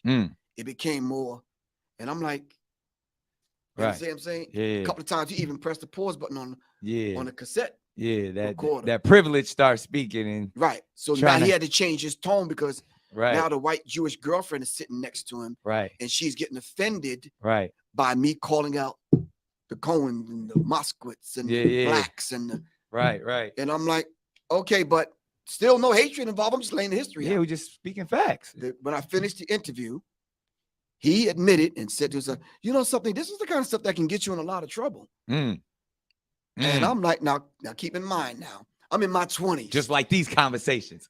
No, exactly. Exactly. But fearless is. So, and you just saying what you're saying. You speaking facts. Exactly. There's no reason to be scared of anything when you're speaking the truth. So I left that interview with what you just said with that. Right. And he faxed it to the Village Voice in New York. Right. Front page blew up. He went out, and it's like Professor Griff, anti-Semitic, blah, blah, blah, blah, blah, whatever. And when I first told Chuck, he said, so what? You told the truth. The truth is the truth. Right. Everybody's gung-ho. Yeah, Griff dapping me just up. What we saying right here. Hoisting me up on their shoulders. Yeah. A week or two later, I'm the boogeyman. I'm the bad man. I'm the this, that, and the other. Griff, we got to separate ourselves. Exactly. And I didn't understand it from someone. And this is the painful part. From someone I grew up with, man, since I was 4 or 5 years old. Right. Right. How do you do that? Right. How do you sit in a room and have one of your friends tell you who you fought with, who you ate with, broke bread with? Right. You know, how do you do it? Then a group of brothers that I came up with, the S1Ws, who, you know, we did everything. We did everything together. Fact. You understand what I'm saying? Yeah. So the Public Enemy thing was Chuck and Flav, who was actually signed. Then it was me and Terminator, the Public Enemy Live thing. Right. Constitutes Public Enemy. I brought the S1Ws. Right, right. So when you talk about the money situation, it was Chuck and Flav, of course. Then me and Terminator. And then check this out. Right. Out of my little money, I cut it up and paid them. Wow. So it wasn't about the bread at all. It wasn't about the bread at all, because Chuck said 2 years in, we out. We said, cool, let's shake the industry up and get out. Yeah, y'all wasn't looking for. And that's the thing what people got to understand too, especially back then. Hip hop wasn't about money. Exactly. You know what I mean? And the only place where you actually could make money, because the hands that had it on lock. They had it on lock. It was slavery. Let's just keep it what it was.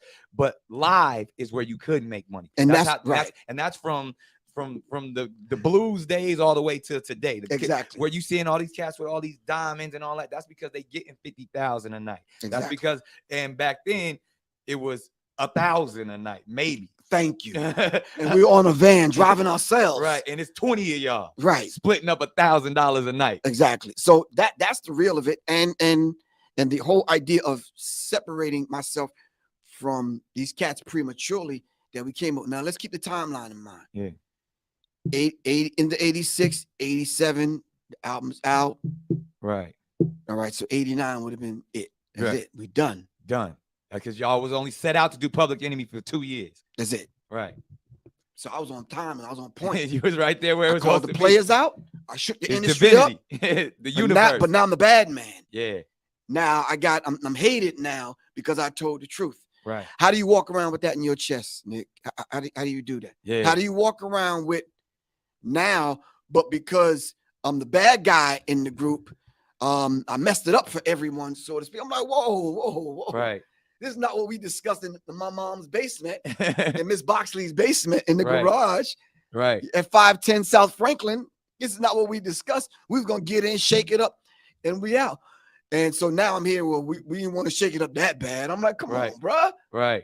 Oh, so and it was just a simple conversation. It was a simple conversation like we're having right now, bro. And then, you know what? And because this is one of the reasons why I feel honored to speak with you, but I feel like it's so prevalent and so on time, is because what we're dealing with the Honorable Minister Farrakhan being silenced on Facebook and other platforms. Right. Neutralized. Neutralized. Right. Which COINTELPRO is still active to this Exactly. day. And COINTELPRO, for the young people that don't know, the counterintelligence program. And when you say counter, it's like, because we have so much intelligence and information, they want to counter that by destroying us, by neutralizing us, by silencing us. So what we're speaking of today, because they attempted to silence Minister Farrakhan right now, which is COINTELPRO actions and activations, and they did the exact same thing to you. Why? And this is just a question that I have, and even coming from that aspect of if the true children of Israel, if we're speaking of the Jewish community, if we're speaking of the Abrahamic faith that Islam comes from, that Judaism comes from, that Christianity comes from, all comes from Abraham. And we are all speaking of brotherhood and unity. Why is this division? Why is it such a problem? Why is there so much fear, specifically in the Black community, in the Jewish community? And I'm kind of, this is a leading question, which I want to get to, but why is it such a problem to speak the truth? I think it's a problem. It became a problem for us because of the propaganda machine, but it's more of a problem for them, right? Because they've taken our birthright. Right. They don't want us to be them. Not deeper than that.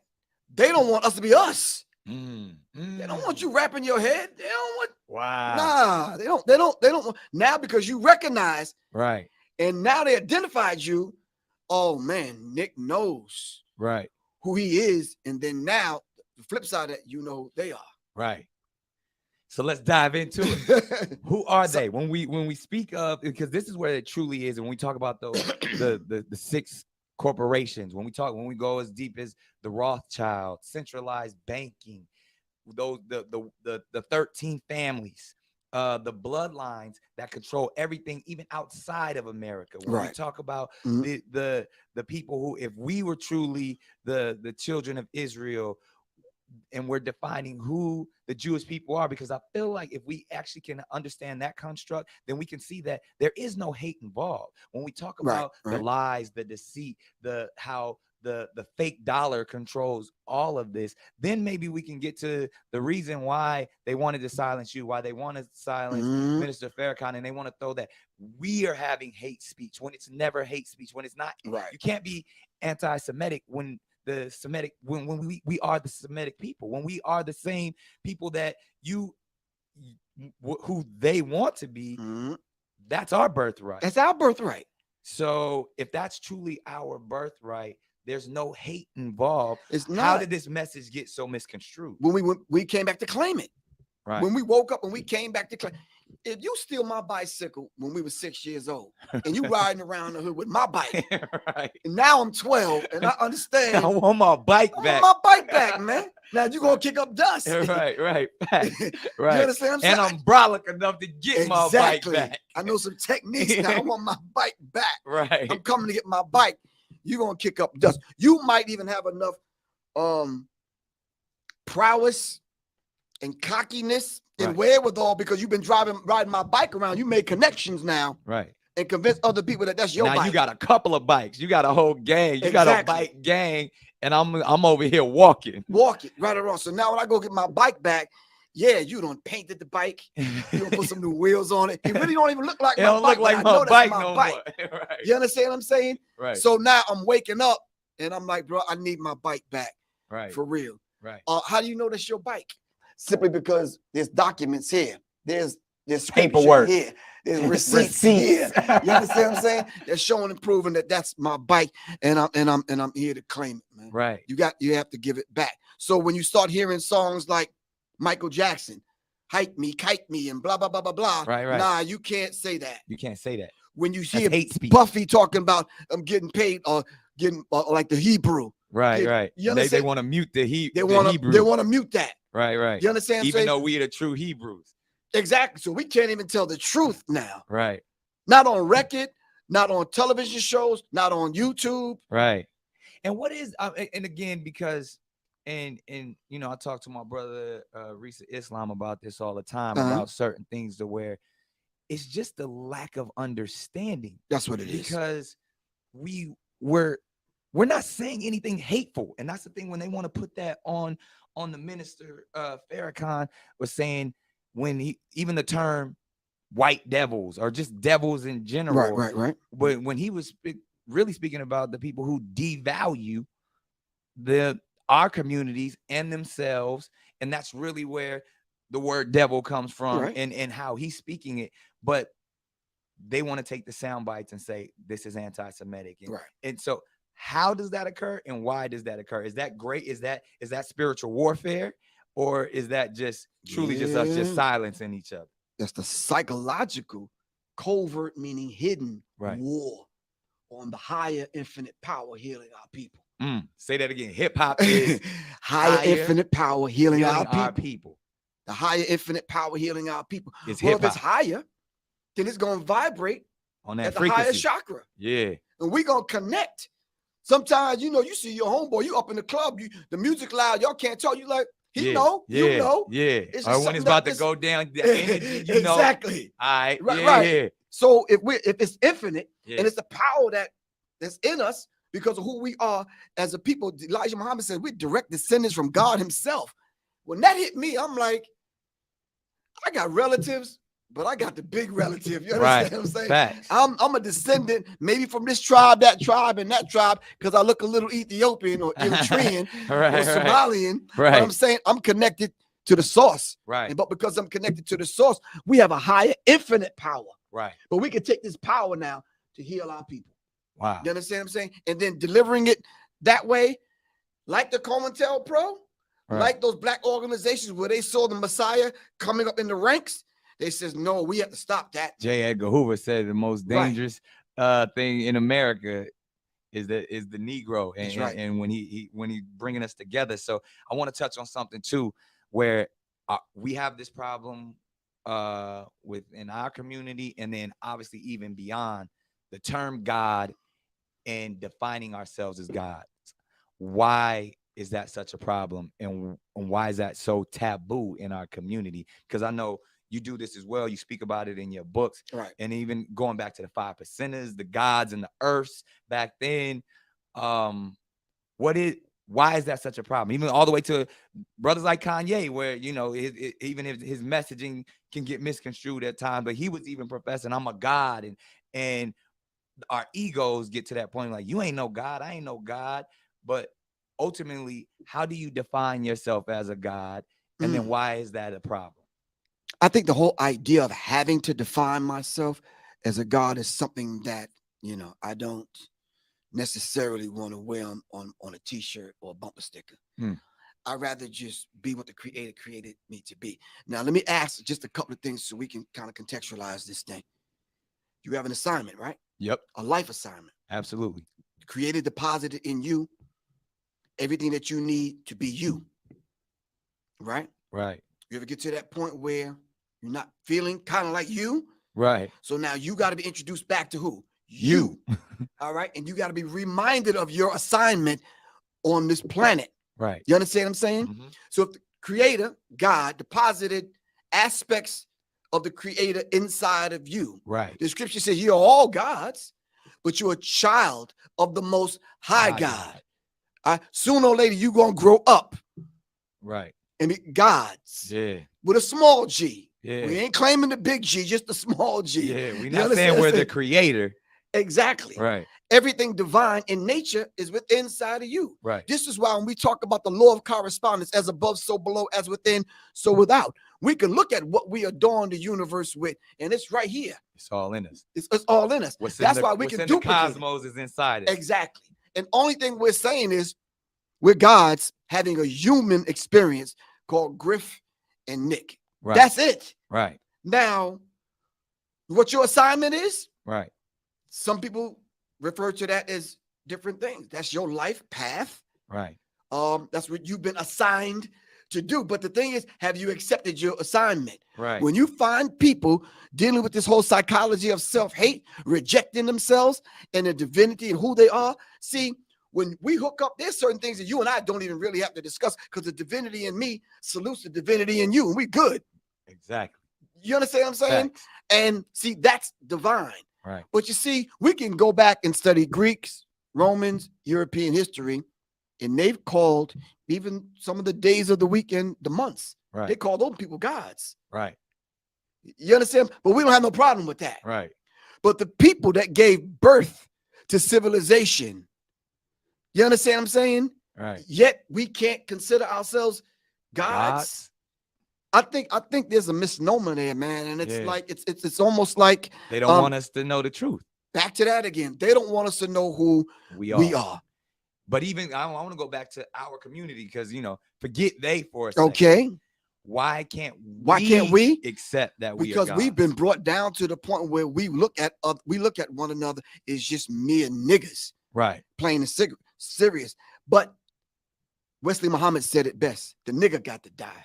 I'm just gonna say it straight. The nigga got to die. Wesley Muhammad put it out. Yeah. Because if the nigga die, and then now we can have this rebirth of the God. Now let me play devil's advocate for a second. And please do. But we have to define what devil is. It's the adversary of God. Yeah, right. Yeah, and there's attributes to the devil. But go ahead. Yeah, so let me go to the with the little d, with the little d. With the little d. All right. So is that almost the same concept as eugenics, or even when we tap into W.E.B. Du Bois's aspect, because he was someone that was saying the black man has to rise above, or I don't know if it's the same term as like we got the nigga got to die, but is it that concept of saying, yo, I want a purer black man, or the black man has to understand that he is a god and the nigga has to die? Well, let's Isn't that same concept? Kind of like the same thing, but let's clean it up just a little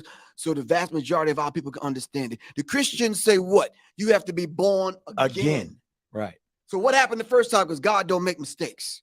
And all of them people running around in the Bible that never existed, never had Bibles. I don't think say that again. Say that again. Because really what the Bible truly is just God's experience or man's interpretation of his experience with his God. And stories and allegories. And those allegories and stories and things were stolen from who we are as a people. Right. That's our history book, so to speak. Right. Someone else kidnapped us, knocked us upside the head, put us to sleep, stole our birthright, and claiming that that's them. Right. So the story of which you know as Moses is really Mesis and an Egyptian tale. The story of Noah is really the poem of the tale of Gilgamesh and all of these things. Right. These all come from the motherland. But going back to what you were saying in that sense of who we are and who we define. So W.E.B. Du Bois came forth and said, the black man and woman in America is dealing with this double and dual consciousness. Yes. In a modern context, that's code switching. But right now, what is this dual consciousness that we're dealing with? Causing cognitive dissonance inside the spirit of the black man and woman. How do we have to wrestle with being Nick during the day and all the jobs and the opportunities that you have and the resources that you connected to, but then you got to go be dad now. Right. You got to go deal with Mariah. You Right. Okay, because they don't know nothing about that. Okay, that's my daddy, but cool. But now, Facts. So the dual consciousness. What happens now when you operate in the world that's diametrically opposed to who and what you are as far as your existence is concerned? How do you operate in the world like that and then be you? Right. How do I be Professor Griff and still operate in the music in music industry by telling the truth about the music industry? That's kind of difficult, man. I can't go home and take off and put on Professor Griff to go on stage. No, bro, what you see is what you get, man. Right. Facts. I'm not Professor Griff on stage and then I go take it off or put on a costume. But there's still a dichotomy, or there's still a duality in who you have. That was the dual consciousness the double consciousness that W.E.B. Du Bois was talking about. And that even goes back to maybe what was going on within Public Enemy. Exactly. You was always speaking your truth, but there's still, we got to know how to play. This is a game and you're in it. So at some point there's a line that's going to be drawn on that playground. But you talking about the road manager for the group. I dealt with these people firsthand. The Cohens and the Moskowitz and the professionally. And they respected that. That's why nobody crossed us like that. We got respect from the industry from top to bottom. Right. From the average kid in the projects who we used to give the tickets to. Right. To executive people, man. I'm talking about booking agencies and promoters and And you wasn't acting like a nigga. I was just being myself and standing up and being a real black man, and they respected that. Right. And with the respect, there was also some fear because they wanted you to still. There was a line that you weren't supposed to cross. Right. Correct. Man, not only that, but they wanted to put the fear thing back on the table to quote unquote let me know there's a line that you didn't cross. I never disrespected any Jewish people. Right. Ever. Right. You understand what I'm saying? Why? There's no need There's no need to. I just told the truth and dealt with them on a professional level. So ultimately, are we saying that there's a certain group of people that maybe they're scared of the truth? I think there's Jewish people, but I just think there's a group of Jewish people inside of that. You could call them Zionists, you can call them whatever. So let's dig into that for a second, because that's where and even sometimes I find myself wanting to debate this idea, and it gets real wishy-washy and unclear for me when we give so much power to the theys. Right. When we talk, and then the theys then turn into the Illuminati, the Zionists, the Rothschilds, the Freemasons, Bilderberg right. group, the Freemasons. Right. And as a community, I feel, and I've done this myself, I want to blame others for the position that I'm currently in. Right. And that Right. often Right. becomes when you say the privileged white girlfriend comes into the room, and or the apologists, or these people come in and say, why aren't you guys over slavery already? Or why are you always complaining? And why don't you do for yourself, or pull yourself up by your own bootstraps? And my people were also oppressed. We hear all of this stuff all the time, which a lot of times I really can't debate what they're saying, because some of what they're saying, there's some truth in it, because we're often blaming and saying the theys. But I would love to dive in real quick, just for the people that are listening and watching, even specifically the Illuminati. Right. When we say, like, to me, I say fuck the Illuminati. I say it with a heart, so much so, like, man, I don't give a fuck about the Illuminati, because one, that's Roman Catholicism, which I don't subscribe to. I don't care about this illuminated group of scientists that they thought they really they had some information and they were illuminated. I feel like, and I've heard you say this, and I think I wrote down and quoted that we are the illuminated ones. Right. So when this whole Illuminati that we hear about, I say fuck them. And I don't care about, because that's make believe. When they want to say Jay-Z's an Illuminati, and this boogeyman concept, and all the people want to say I was in Illuminati. I ain't no fucking Illuminati. I was like, black people don't even know how to spell Illuminati. Like, I done been to Jay-Z's house. Ain't no rituals going on over there. You know, like, so when I say that, why, as our community, why when we get in the conscious community, why when we get on YouTube, we see all this shit of, oh, they done sold their soul to the devil, or oh, they throwing up signs. Like, I don't fuck that shit. Like, but I do subscribe to numerology. I do understand symbolism. I do understand that there's spiritual warfare going on. But I, as someone who came from the projects, somebody who still got cousins dying in shootings, who still be in these prison systems weekly, I'm not gonna put a they on the or say that someone else, when I know I'm God, when I know my power. I don't give a fuck about what they got or their story, when I know they want what I got. Exactly. So why is it that we tend to give them so much power? And when did that come? And like, it has to be before slavery. It has to be before colonization, because even I've been to the motherland.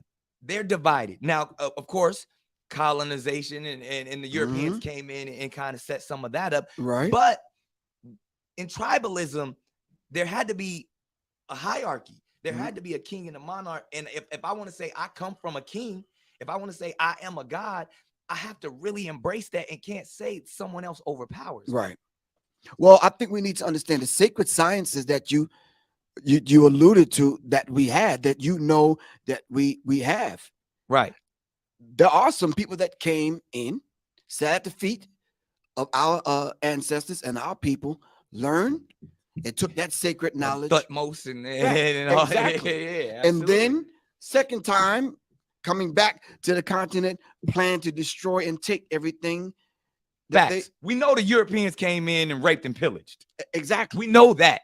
Thus, seeing how we operate and how we move, and the deeper sciences that we know. For example, the Dogon. The name of my company is Serious Minds. Right. You understand what I'm saying? Right. But when I talk about this, I'm talking about the Star Series. Right. How did the Dogon know that was out there? Unless we mapped that out. Unless we came from that place and brought that.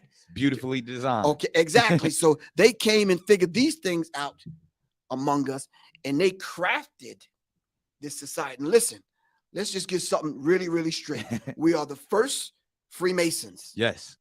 We are the illuminated ones. Yes. We are the first ones to establish secret societies. Yes. That's us as a people. They took all of that from us and set that up to rule what we call this present system that we live in right now. Right. They consider themselves illuminated ones among them. Of them. Because they put us to sleep. Right. So now how did they do that though? If we were so powerful, how did and they this is a come question in and do that? I hear a lot, man. They put us to sleep by taking the very thing away from us that we depended on the most. If I said to you, what is the most important thing that keeps your life, that wakes you up in the morning and keeps you moving and motivated during the course of the day? Whatever that thing is, if I took that from you, would you be able to exist? Nah, you Took took my essence away. I took your essence away. And then what if I fed you the wrong food? Right. You understand what I'm saying? Right, so right. now you're not getting the nutrients. Right. The essence of you was taken away from you. All right. And then I moved you from one location to the other and mixed you up with some people that you can't even really communicate with. Right. And I did this over a period of time in different places on the continent, because we haven't talked about brothers and sisters in Brazil yet. Right. In the African That's diaspora. where the most Africans went to. Exactly. To South America. But the job that they did on us here, they actually put us sound asleep. When's the last time you ever got that sound sleep? That deep sleep. You not only need an alarm clock to wake you up, but somebody to come and shake you. For a minute. And then even when you get up, you're kind of groggy. Yeah, right. So you have to be brought back. And then when you woke, as they say now, the essence that they stole from you has to be put back in you. Once that started happening, that's when we said earlier, they waking up, man. We cannot allow that to happen. And we see that it actually. But guess who? I don't mean to cut you off, but yeah. Guess who is behind the people that's saying that?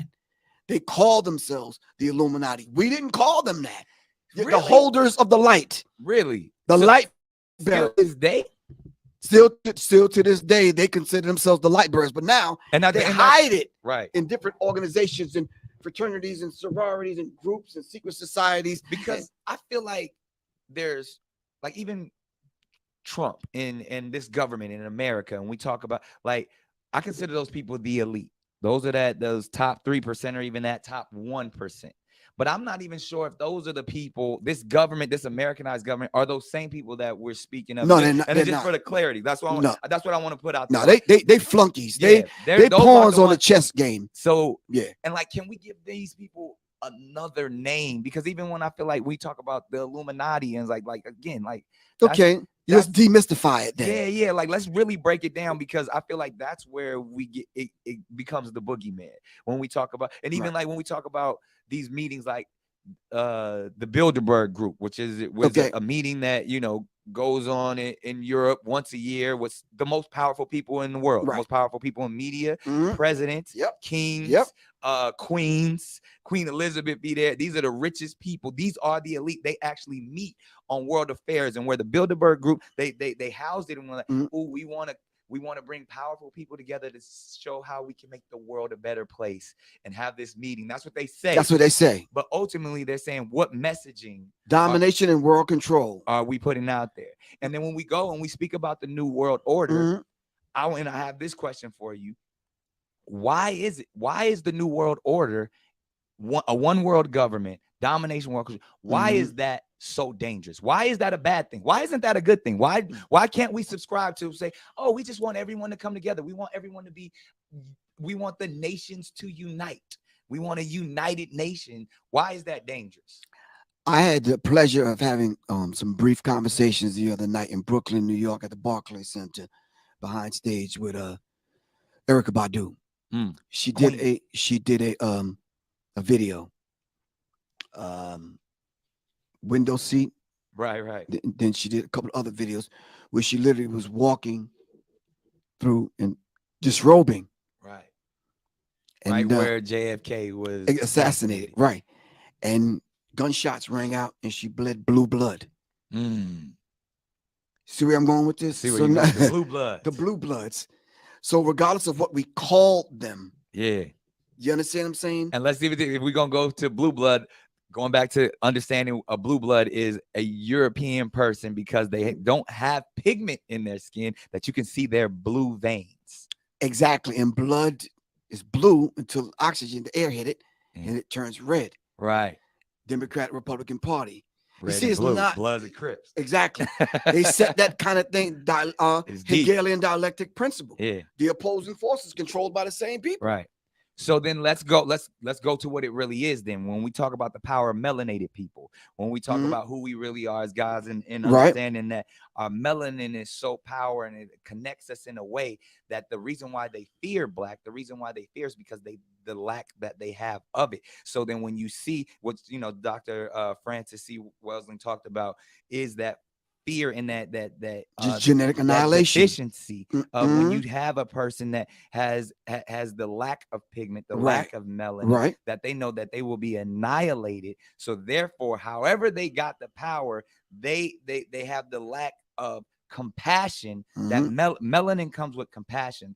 Melanin comes with soul, that we call it soul. We soul brothers and sisters. That's the melanin that connects us. So the people that don't have it are a little, and I'm gonna say this carefully, are a little less, and where the term actually comes from, because I'm bringing it all the way back around to Minister Farrakhan, to where they may not have the compassion or the when they were sent to the mountains of Caucasus, when they didn't have the power of the sun, that the sun then started to deteriorate them. So then they're acting out of fear, they're acting out of low self-esteem, they're acting out of a deficiency. So therefore, the only way that they can act is evil.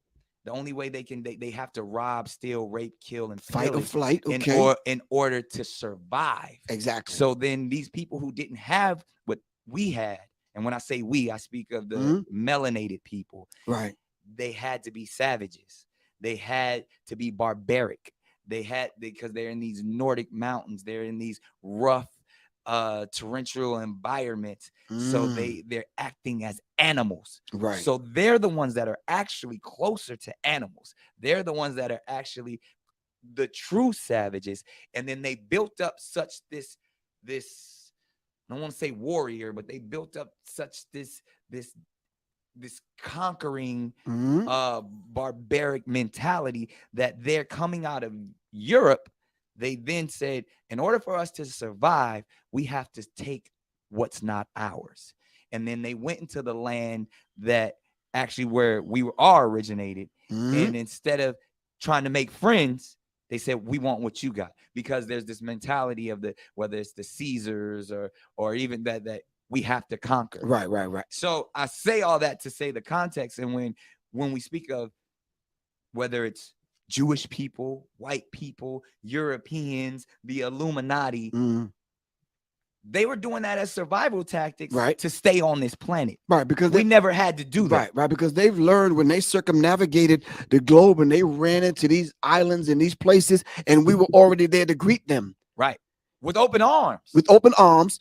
Teaching them, but they were deficient. They were deficient, so they wanted to get what they thought we had, and we did have it. So the rape took place of the woman, the theft took place of the natural resources, and then that's when their disease, that's where their mentality. Because I'm trying to get to that place of how they were able to get control over the gods.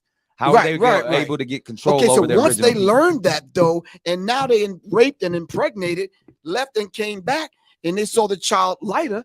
They said, wow, that's when they learned genetics, genetic annihilation. So now you have to set up a system of white supremacy to control that.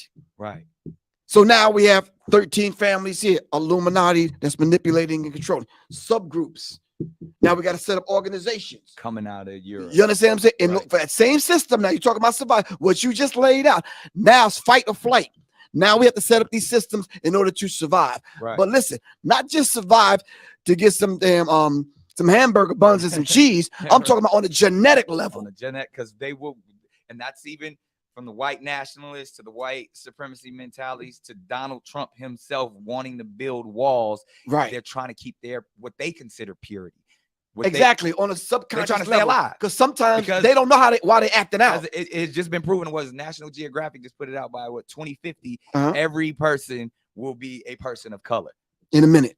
They saying that's as soon as 2050. So let me ask you something. So what is the subconsciousness saying? What's the fear? The subconscious said, I gotta survive. Right. What do I have to do? That's what it's been from the beginning with the okay. How do you do that melanated now? people? How do you do that and show love? I got to take natural resources because I may not be here in a minute. I got to bomb these people back to the Stone Age because I'm not going to be here in a minute because I got to be able to dominate. War was created. Exactly. And control and dominate people. Okay. I have to survive on this planet. Right. You understand what I'm saying? Right. And as you call it, this is the Griff quote right here. Life is living in fear of extinction. Right. So, and that's what operating on a subconscious level. So they fear. So Dr. Francis Cress Welsing says, when you show up, they view a grown, 6 foot tall, 230-pound black man the same as they do a 4-year-old. Yeah. Because in us is the genetic material to annihilate them. Ooh, and that it's their fear of God. It's their fear. It's their fear of God. Exactly. And then for everybody, because I'm bringing it back in context again, because just so you know, we keep referencing, you know, the great Dr. Francis Cress Welsing. Get that book, The ISIS Papers. If you haven't, it's essential. And in Griff's book first, get the Warriors Tapestry. He says that book, as well as so many others, that everything that we're talking about, like it has been kept secrets, but it's not a secret. These books are out there for you to actually read upon, and they're all facts. Nothing. That's where I just wanted to get to. I didn't want to keep creating this boogeyman of they. You have to demystify who these people are. We got to get to when we talk about who the original man is. Is the original melanated man coming from the place that we call Africa, which I always find this so amazing and compelling that Africa was named Africa by the Europeans, and Europe was named Europe by the Africans. Ain't that something? I had a conversation with one of the Lost Boys from the Sudan, and I asked him, "Do you consider yourself African?" He's like, "No." Yeah. They're tribal. Yeah. You take pride in your tribe. And I just came back from Uganda. And it's so when you look at it, they don't say, hey, I'm African. Exactly. They don't. Right. No, I'm from Uganda. Or I'm from my family. We call it Africa. Like our African American. Right. Now hold on 1 second. Now let's look at America. Right. We say, where you from? I'm from Detroit, man. Yeah. We don't say we're Americans. Yeah. See, it's the same dynamic. And especially when you're I'm from Long Island. I'm from this street. I'm from this exit. I'm from Brooklyn. Exactly, man. You say your whole address. I'm from this block. Yeah. And then on the West Coast, Same thing with the brothers in Africa. Southeast San Diego, over there, up through the, like from such and such project. Exactly. You know what I mean? Same thing with the brothers in Africa. They don't identify with the whole idea that the place was called Africa. Yeah. They tell you they tribe. It was more tribal, man. And right now, we need to find our tribe. That's all it is. The lost tribes. Exactly. And it goes back, and it goes all the way back to where you were not being anti-Semitic, because that's impossible. You were just speaking the truth and talking about your community, your tribe, and how others have came and taken from your tribe. So which I would love to jump and just divert just original hip hop, and I love how you define hip hop, the higher infinite power healing our people, right? And you where the state of hip hop is today. And you said something so powerful, man. And I want the people to hear this when you said they killed all the bigs and birthed all the littles. Ooh, yeah. And if you think about when you say from Big L, Biggie Smalls, right? You know what I mean? Even even the idea of then we birthed. No offense to none of these brothers, but the little Zans, the little Waynes, who is my brother. The little and the young ones. The young, but just that mentality of we used to want to call ourselves big this, and now you want to be little pump, little this. Yeah. Where did that come from? Is that spiritual warfare? Ooh, that's psychic and spiritual warfare, man. That's that psychological war. You see. And then I love the way you break this. These are textbooks, people. Get this from Griff. Like he got the pictures on every page, and he breaks all the symbolism down. And that's what I'm saying. That this what we just said is all in here. So the whole idea of the warfare that they're waging against us is on a psychological level. So psychology is not the study of the mind.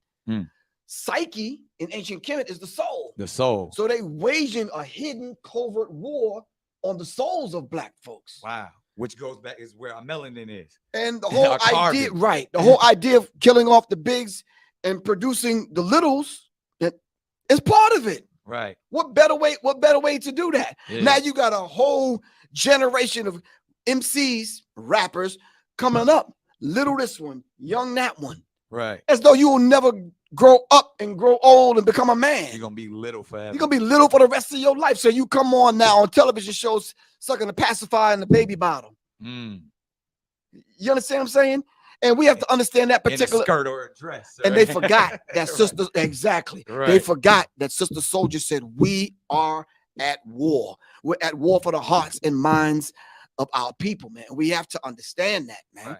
And one thing I want to talk to again, I'm gonna play the advocate of the opposing advocate, as we call it, because I dealt with this personally on a personal level, and I would love to have some discourse with you about the emasculation of the black man, right? Specifically in the media.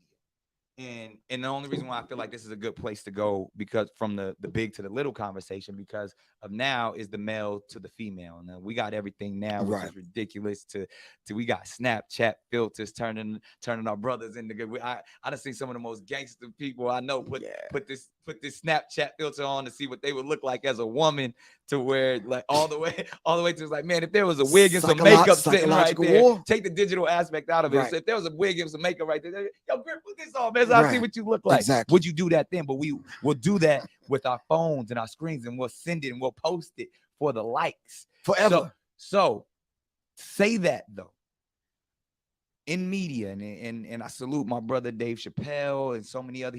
We've all heard the famous story where he said Hollywood tried, there was a dress hanging in his and Martin tried to put him on it. And some of the brothers that I look up to and will forever look up to, from Eddie Murphy to Martin Lawrence to all of these people, have to in entertainment put on the dress. And a lot of people say they're selling their soul. And I'll go all the way back to my own personal story as a kid growing up on Nickelodeon and not seeing any harm in it at the time in the 90s. Did a skit where I dressed up as a girl. I mean, we in the Inconvenience Store and we ghetto girls, and like they wouldn't the skit on Nickelodeon, they wouldn't even allow something like that to air today, because we ghetto with the nails, and we really, all I'm doing is imitating Martin Lawrence and Jamie Foxx, what they did with Shanae and Wanda, and all they were doing imitating Flip Wilson, what he did with Geraldine, and what our strong brother Richard Pryor was doing in This Way Is Up, and classic movies and things that we seen who we consider the greats do coming before us, but we're not seeing that psychological warfare of they want to, which Dr. Francis talks about, is when we see these images of, because there's a lack of fathers already, there's a lack of male figures, and we understand the black woman is the ultimate creator, but when we are emasculated and we don't know how to be men, and we think it's a joke and we think it's funny, and I see it like now, I don't regret anything in my life, but when I see the 18-year-old version of me prancing around for the joke in a dress, in a wig, I'm like, damn, like, was that me just being funny, or me thinking, this is funny? Where, I'm as heterosexual as it gets, but the messaging that I was putting out there, and then not that there's any, as to each his own, what you do in your bedroom in the dark at night, that's your business. But to me, as I know, was I used as a pawn as a young boy to make people, I'm thinking I'm making people laugh, but was there a psychological warfare? All right, well, let me ask you something. Did the laughter die down? Did you grow up? I definitely grew up. Now, what would this Nick Cannon say to that one? Bro, look at me though, bro. I want you to... Yeah, but that's what I'm saying. So because what would this Nick Cannon say to that one now? The information that I just said, I would give that, but I would still say make your own choice. You know the price that you're going to pay for that though now. Right. You woke up. Right. And now you got to talk and speak to that young brother that put on the dress. The dress. So when I laid it out though, but I wouldn't judge that one. I wouldn't tell. Right. We don't have to judge. I would give them the information. This is life lessons. I would give them the ISIS papers. Right. I didn't read the ISIS papers when I was 18. I didn't understand that there was a greater mission to destroy us. Right. I thought I was just there to make them laugh. But even if someone who was awakened, like a Richard Pryor, still would say, yo, there's nothing off limits when it comes to entertainment. If, like you said, you got to get their attention first. And you know, whether it's putting on a dress, whether it's calling yourself little this, whether it's making a song about shaking that ass, like to when we talk about brothers like, you know, Nipsey and his gang bang affiliation and its terminology that may not be helpful on the surface, but when you see the brother's beautiful spirit, when you know my ultimate mission, when you know that ultimately these are brothers that trying to help the community, but we got to get their attention first. Right. I got a brother, a friend of mine, Black Dot. He wrote a book called Hip Hop Decoded. Okay. He said in the book that they take the lowest essence of our culture and give it maximum exposure. You understand? Black Dot said they take the lowest essence of our culture and give it maximum exposure. So that's why we glorify our strip clubs. That's why we glorify our gang. And it's over the top for many reasons. And you mentioned one, for the laugh. Right. Now it's for the bag. Right. Now it could be for some other reasons. Right. I want to buy my mama a house, and we give it all the excuses and the reasons. At the same time, the ultimate agenda is taking place. We're falling right into it. Right. The ultimate but it's plan, always been that, because that's the reason. Like, I want you to say that again, because I want to go all the way back to Step and Fetch It. I want to go all the way back to, you know. But if you went back there, some of them brothers didn't have a choice, so to speak. Right. Because of the degree of poverty. But do we still have the choice now? Does NBA Youngboy, does Kodak Black, they don't have a choice, but because they're living their truth. All they saying is, this is all I know. So on all of my material, I put my phone number out there and I put it out freely. They have a choice, bro, because they could easily call me and say, because now but before, they don't know Professor Griff. They all they know is the drug dealer and they community. Okay. Because you, again, as much as we want to say we have access to all of this, the average 14, 15-year-old dude that grow up in Florida, that grow up in Louisiana, all they know is the niggas around them. Exactly. They don't know how, man, I don't know how to work them computers. You know how many times I heard that? Yeah, I know, man, I don't know that shit. Hey, dog, this all I know. I know I got my 40 on my hip. I know I'm gonna slang these packs. And I know I'm gonna fuck some bitches later on. Yeah, that's the mentality. That's exactly until you crack one of these open, until you can get the Warriors tapestry. That's why I put the book together the way I put it together, to speak to that dude. Right. You understand what I'm saying?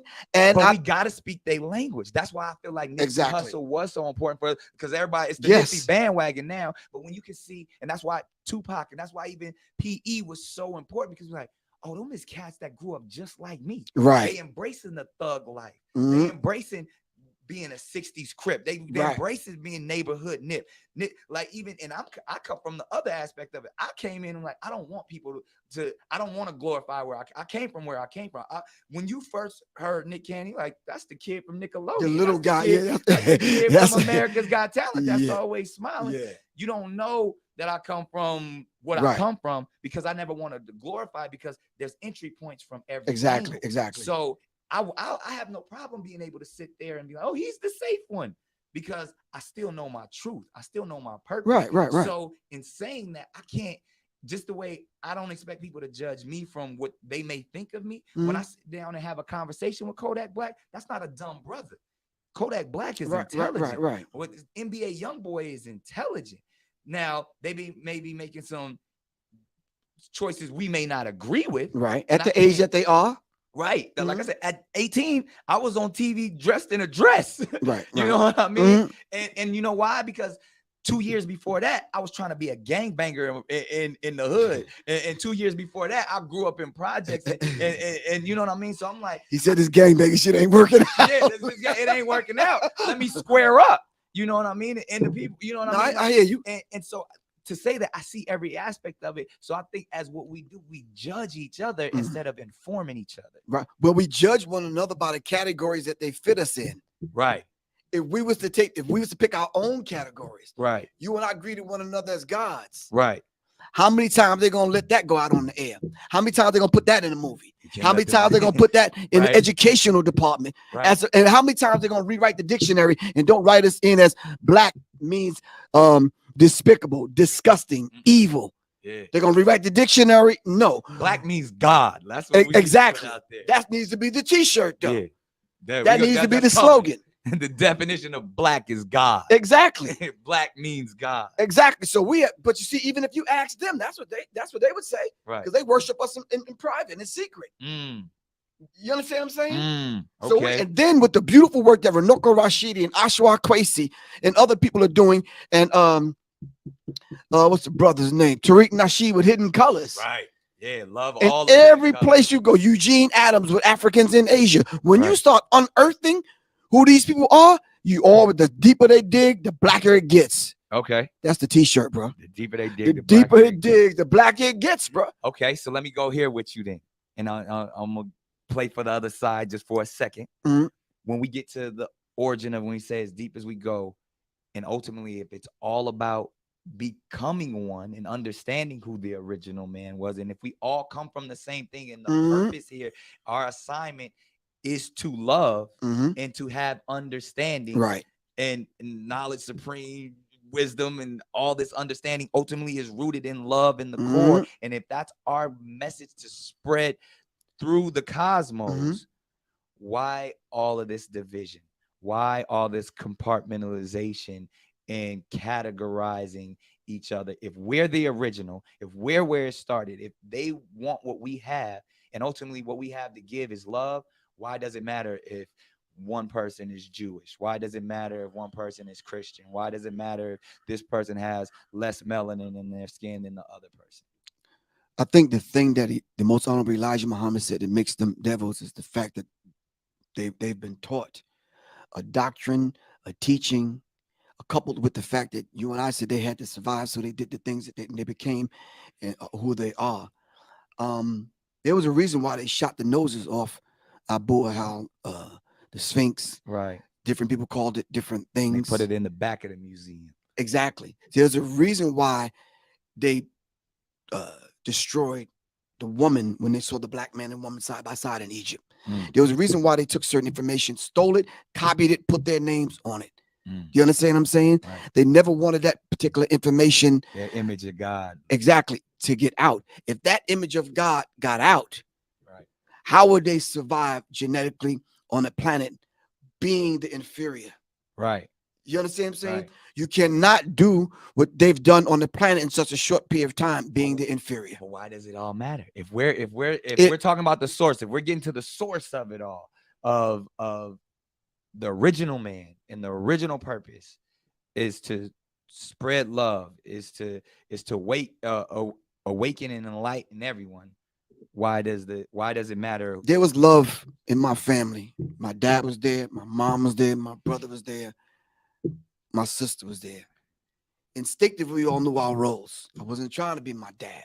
Right. My dad's my dad. Right. You understand what I'm saying? Right. In the human family, who's not comfortable with being themselves? Right. We could take a look at it through that lens. Okay. Let's unpackage that now. Yeah. You understand what I'm saying? Yeah. If I'm comfortable with being myself, then I don't have to say you're evil, you're wicked. I don't have to write that in my books. I don't have to destroy your history. I don't have to try to borrow and get something right. or steal yours because I'm comfortable with mine. Exactly. I don't have to say because I'm lighter and whiter, I'm better. I don't have to do all these things. But because I don't feel comfortable in my position, the idea of supremacy, the idea of having to survive, I got to come up with the plan. Okay. You follow what I'm saying? Right. See, now if I'm not comfortable within the grand design, if I don't know my position in the grand design, then exactly. Right. And the grand design included them. It did. It included everyone in love. Right. You just got to play your part, man. Right. You understand what I'm saying? So I wasn't trying to be my sister. Right. I didn't want to put on the dress in the purse. So ultimately, the pocketbook. Yeah. I didn't. Right. I wasn't trying to be mom. Right. So the answer to the question is, we're not the ones that are creating the borders and the categories and the classifications. No, we've been taught to think that, but ultimately it's their system. Even though there were different tribes, we didn't carve up the land. Right. Can't tribalism was just more about we are who we are. That was culture. It's culture. In the root word, I was born right here. You were born right there. Let's exchange what I got over here. Exactly. And therefore, and then if there ever is any conflict, because conflict occurs, we will figure that's survival of the fittest comes into play. Right. And then ultimately, I exist where I exist, you exist where you exist. Right. And respect that. Yeah. And that's all I'm asking you to do is respect my boundaries. I don't want to come. I don't want to come and take over your land. Exactly. We can engage, but I'm from where I'm from, and you're from where you're from. Right. But there's some things that we have in common that we didn't even have to talk about. Because we didn't outright rape. Right. And rob, right. steal, and do these things. If a couple of your cows came over and destroyed my vegetables, then somebody has to pay for that. So you got to come work this land. Right. Some call that slavery. No, it wasn't that. You had to repair my crops that you destroyed. Right. You understand what I'm saying? Absolutely. Someone looked at that and says, well, look, I could take thousands and millions of them across the water, brainwash them, and I could build an entire nation for myself. Right. You understand what I'm saying? You see, that's a child. Right. Not knowing its place in the human family. Right. And they're running rampant. Now that the parents went to sleep and been put to sleep, the children are running the house. And that's what we're seeing. The littles are running the house right now. Exactly. On all levels. On all levels. On the cultural level. The root word of culture is cult. Cult is not a bad word. Ooh. Come on now. You understand what I'm saying? Yeah. So, and then when you look at occult, just means hidden. Right. Right. If you didn't put on the turban and whatever, I Right. don't know what culture you from. Right. Facts. If you didn't call yourself Nick Cannon, but you went by one of your original names from one of your original tribe. Right. It's like it's all love. But see, they can't respect that. They can't respect You know why? Because you represent a man that's woke up. Right. Absolutely. You understand what I'm saying? As well as you. So, and that's where I want to dive in here real quick, because there are so many misconceptions about who Professor Griff is. There's a lot of you don't have me crack the book open. and I want to dig just for a moment, because you've only been allowed to tell a portion of your story. Right. And then obviously we know within the media, they spin it the way that they want to spin it. Right. And they look at you as dangerous. They look at you on the same levels of someone that may need to be silenced in those COINTELPRO type of scenarios. But even like to the idea, like, people don't know that, one, you're a veteran. Right. I was in the military. Right. You were the police. I was military police. Right. So, and I worked in prison. Right. Right. So coming from, Long Island, coming from someone who, like, even I would even ask this question: are you proud to be an American? Are you proud to be from the land that you are from? And who is Professor Griff in America today? No, I'm not proud to be an American. I don't want no part of this. Pride. I don't have that pride. I'm not prideful about being from this particular country. Right. I'm glad that I came back to connect with my brothers and sisters here in America that was here long before Chris and the boys got here, and that's long before America Vespucci, long before all of them people got here.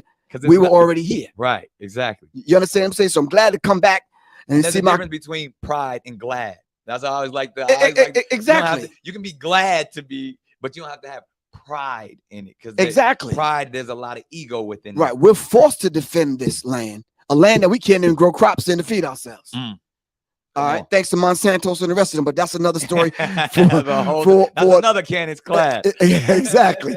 But I'm saying to you, no, I have tribal pride. My father's Blackfoot Native American. Okay. All right. I got greater than the tribe, though. The greater tribe, Black people. I have pride, and I'm proud to say I'm connected to all of the carbon, copper, melanated people across the globe. Come on now. And we have something in common. Yeah. And that goes back to what we were talking about, to the people who don't have that, who have a deficiency in that, who want more of the melanin. Exactly. And the way they see about getting the melanin is going through, please don't get offended, sisters, going through the Black woman. The only way they can enter into the hereafter is through the Black woman, by dropping and planting that seed. You understand what I'm saying? Yeah. So if you come along and say, sister, you might need to find you a brother that you seriously, that can be your complement. Right. You understand what I'm saying? And then we get into colorism. Yeah. And these seats, the lighter and the darker. Right. Who has more melanin in that? Who set that in motion with the Willie Lynch letter? Right. See, but every time they see any glimpse of us coming back to ourselves, to connect back to the self. And then I think my wife said it better. Shout out to Soleil. Right. She says it's the Queen. journey of the self, through the self, back to the self. Right. So if you understand that dynamic, it's like, wow, okay, I've been locked upside the head, put to sleep. I was the God then. Right. I've been put to sleep. Now I'm waking up. I don't even realize I'm a God, but I'm settling on being a nigga. Right. No, see, that's the journey of the self. Now Right. I got to get back to the self. So Right. guess what happens with these books? Right. I got to introduce Tay Tay and Twan and Peanut and Day Day them back to themselves. Guess who gives me the most opposition? The same people I'm trying to wake up. Exactly. Who's the dude pulling the gun on me, wanting to rob me? Who's the dude that shot the window out of the car I was in? I'm going on my way to Vegas from LA. Right. Who are the people that burned my house down right here on the west end of Atlanta? Who are the people that poisoned me with the drink? Mm. Who's the people that made me impotent? Me. For the same people I'm trying to save. Right. Here I am, can't walk, can't pissing blood, and all this other kind of stuff for 6 months. Right. Because of what? Because I'm speaking the truth. I'm like, wow. So to a degree, I understand people saying the government came after Nipsey. I understand because I lived it. Right.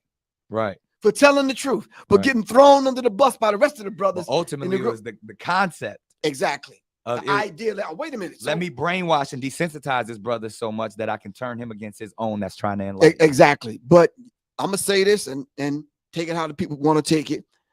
There's some people walking around here right now that never thought I'd see this day. Mm. And this is dangerous for them.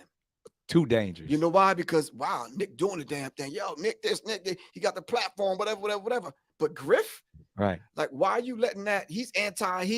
Stop that, man. Stop that. You can't find one thing on any program on or offline where I disrespect not only Jewish people, but gay people. I don't have that conversation like that. Because you don't have that in your spirit. It's not in my spirit because it's all love. Right.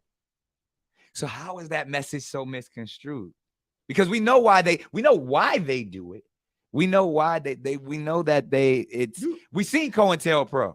We seen that they believe that we are dangerous when we unite. But Nick, let me ask you. So let's just be frank and upfront and real with one. Let's act like these cameras are not even on. Yeah. You mean to tell me you think they would allow a man like Professor Griff to strive, survive, and be successful in front of young black men not on drugs, not gay? I don't eat swine. I don't eat meat. I'm a vegan. I got a beautiful wife. I'm taking care of my family. Blah blah blah. You think they want that image to get out? Okay, so let me ask you this thing. Why am I allowed to do it? Because I want to be like Griff. But no, I look at you and say, see, but we ain't like though. Me. Right. So, but I'm allowed. I made a lot of money in this. I have a large platform as you speak. And I want to give brothers like yourself the opportunity to do it. And that's when they always say, oh, we got to protect Nick Cannon. Or it's any minute they coming to get him. Or even if people want to say, oh, well, the government gave him lupus. I done seen all of the comments and the craziness and all of that. But I'm allowing myself, or I've been allowed to shine. I've been allowed to spread the light and say, I wear my turban on NBC. Right, I say NBC stands for nigga be careful, and I walk away from tens of millions of dollars and then go create something even bigger and still get to and allowed to stand my ground and have character and have purpose. All I can say is you're a dangerous man. That's what Dick Gregory said. You're a dangerous man. They coming to get you, but it's only because I stand on the shoulders of brothers like you. Oh, I learn from you. But how many people actually say that though, Nick? Come on, bro. But it's the truth. No, let me tell you something. The people watching this will know this is rare. People don't invite me to shit. When have you seen me on a documentary film? Never. Right. So when they say, Mr. G says, yo, Nick want to meet you in blah, blah, blah, blah, blah, and Dr. Sabi thing and the Nipsey, I'm like, you sure? Yeah. Mr. G will tell you, I'm like, yo, you sure? You understand what I'm saying? He's like, yeah, man, dude, it's real. I'm like, all right. But I was like too much is given, much is required. I was given these opportunities to be, one, because of brothers like you, but then two, because I got to pass it on to the next. I'd be doing a disservice if I came and got the bag, got all the money, and got all the information and kept it to myself. I talked about it in the book. It's karmic debt. Right. We owe karmic debt. The karmic debt. And what you're doing is an example of what I'm about, paying it forward. Right. You're not gonna run into Harriet Tubman at Whole Foods, bro. Facts. So you cannot hit her off with paying her grocery bill, but you can pass it forward to a sister. Right. That's the next Harriet Tubman. Absolutely. Karmic debt. It's our duty. Let's pay it forward. It's our man. privilege. Exactly. And that's the only way Exactly. we will survive. And that's what I mean. And I feel like I've had the opportunity to sit with brothers like Dick Gregory. You know what I mean? And I sat with him several yeah, times. And he said he passed. Before he transitioned, he's like, he said it. I'm passing it to you. Yeah. He's like, now you got to go do what I couldn't do. And he said the same thing. He's like, man, you dangerous. I don't know. I don't understand. He's like, they wouldn't let me do what you doing. Oh no, they wouldn't let me do it either, bro. And they kicked me out of a damn hip hop group. So imagine, right, on a television show. But it's the same information. The information you've given me, the information Dick Gregory gave me, Harry Belafonte, Quincy Jones, all of these people that I got a chance to sit at their foot and soak up game, and now I can dissect it and regurgitate it out to the littles in these short form ways, whether it's Cannon's class, whether it's wilding out, whether it's whatever I'm doing, whether it's Nickelodeon to the little ones, to my kids. Right. I'm still giving them that game. You a Right. God, you powerful, you a superhero. Right. You know what I mean? Everybody likes this Marvel concept now of the idea, but that they don't understand that originated with us. They getting a little bit of it. They giving them the Wakandas. They giving it a little, but ultimately, if all I'm talking about is the essence of who we actually are and expressing that light, as dangerous as it may be, Right. It's the truth. Right. And even this morning, man, I'm getting dressed. I'm like, I gotta bring this brother a gift, man. He got some. I'm thinking of a necklace. I'm like, Yeah, and I your just said, wisdom is the gift. but then I put my comic book in the car, and it's based on a Public Enemy song called "Who Stole the Soul." Ooh. And I'm like, that's it. Appreciate that. Who stole the soul? Why are we so out of sync? You understand Yeah. what I'm saying? Why is it that we're following the Gregorian calendar, throwing our whole time signature off? That ain't even It's just- ours. it's not. It's, and it it's goes back off. to the Dr. Sabi of it all. Like, it Exactly. ain't even our, as you call it, I love it. It's like, it's not about a diet, it's about a living. It's a live it, yeah. Man. And Dr. Sabi always said that when they brought us over here to America, they didn't bring our food with us. Right. We tried to hide seeds, man. Yeah. That's what it's about now. If you got Because the it's different. seeds, you Yeah. Exactly. The thing that's gonna keep us Agriculture. alive will kill them. Right. You understand what I'm saying? Facts. The foods that vibrate on the high level, the minerals and that kind of thing. And Goes back to what I'm saying. We soak up the sun. We get power from exactly. the sun. We process it. They You die understand? on the sun. Exactly. The sun kills them. Exactly. It empowers us. Right. With a high form of alchemy, we turn that into, we can get melanated and mellow at night. But when we serious, we get in that sun, we get turned up and lit. You understand what I'm saying? Talk Because about we got the melanin to do that, man. Right. Yeah, and a pineal gland that allows us to astroplane and do all the things that we do. Exactly. But they don't get that. Exactly. So brothers were saying, yeah, I'm having trouble with this. Blah, blah, blah. I said, bro, sit still for a minute. Take the jewelry off because you're interrupting the frequency. Yeah. Pick your hair out. Right. Stop And dying meditate. and frying it. And You're just right. sit quiet for a second. It'll come to you. It'll come to you. It'll come to you. That peace is there. Exactly, man. It's there. Man. So I mean, we done tapped into a whole lot, and I Yeah. know the internet gonna go crazy. It's gonna definitely be some stuff that goes viral. Yeah. Even once they see us sitting down, The mere fact that we're sitting together having a conversation, man. is You understand what I'm saying? yeah, Dressed in the black robes. right. Who are the other people with the black robes that's faking it, though?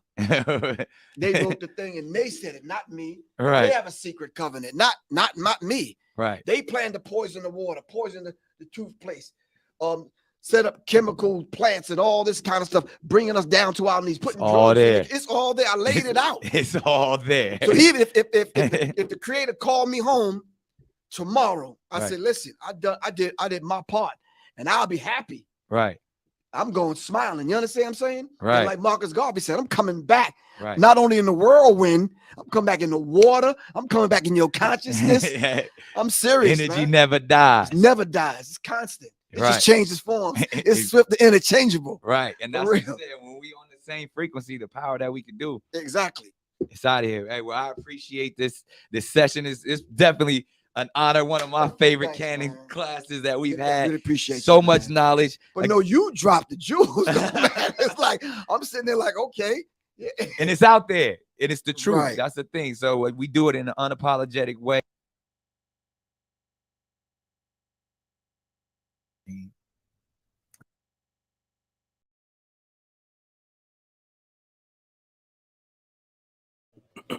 Wow. Man, that was real deep. How old was that interview, Mr. Bay? Say that again. How old was that interview? That interview.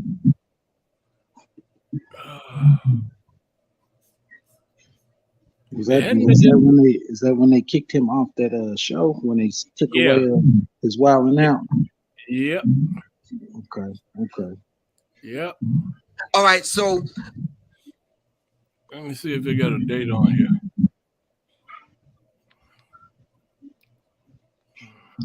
I see that they've been trying to scrub the internet from that interview right there. Oh yeah, I'm surprised to see this because they did away with it, but you know how it is, man. Some of these brothers, they know they got the certain information that's up there that they know coming down. They'll download it and save it. Yeah, that's right there. Because man, I ran across it, but I didn't watch it. And I was just like, I seen something, a thumbnail that said, download before before it get taken away. Yeah, because I haven't had a chance to watch it, but man, that is very interesting. Yeah, I watched it when it was actually live, and it blew me away. I was like, oh no, he got Professor Griff on there. You know he ain't gonna be lying about nothing. he coming with it. Yeah, didn't Public Enemy kick him out the group? They had to. Yep, they had to. The powers that be made them kick him out. Oh man.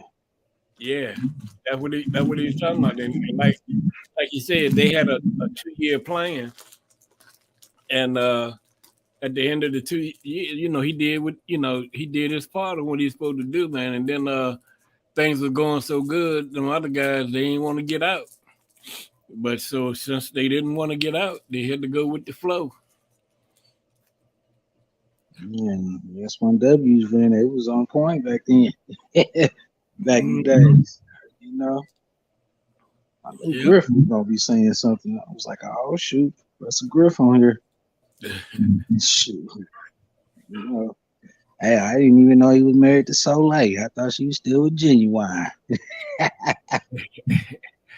Yeah, and excuse me, I wasn't even mad at Nick because with all the stuff he had going on, he had a lot of people depending on him, and I think that's the main reason he went on with their program. And they still try to screw him like they trying to do Irvin, Kyrie. Oh, yeah. Even after Nick done what they asked him to do, they were still messing with him, and Nick had to take him to court. But yeah, he had a whole lot of people, a lot of our people working up under him that was, depending on him for a living, really. And I think that's the main reason. That's the way I took it. The main reason that he went on and did what they asked him to do. Yeah. Feeding a lot of people, man, providing jobs, and man, sacrifice yourself, man, to make everybody else's life happy, better. That's sad, you got to go that route, but yeah, but he can't unlearn what he done learned, that's for sure. I don't care how much they try to reprogram him or whatever. He definitely knows. He knows the truth. So, be able to navigate through that mess, that he's in. Is there one, because I look at it like this. Kanye's navigating through it, even though he knows what's going on out here. He done figured out a way to navigate through it. And that's why he's able to expose a lot of them.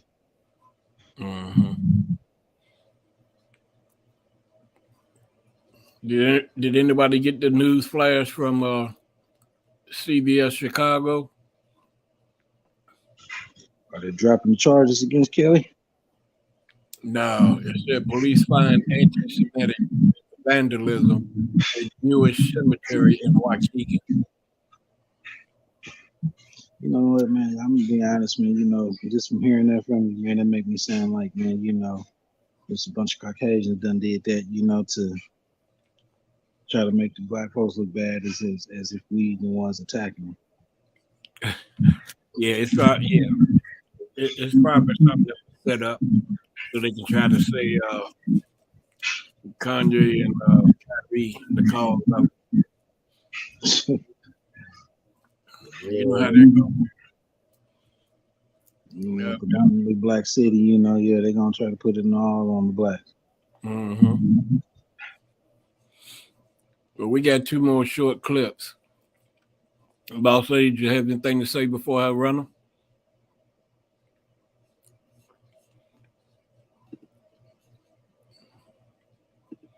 All right, then. I'm right here with you, Mr. Bay. All right.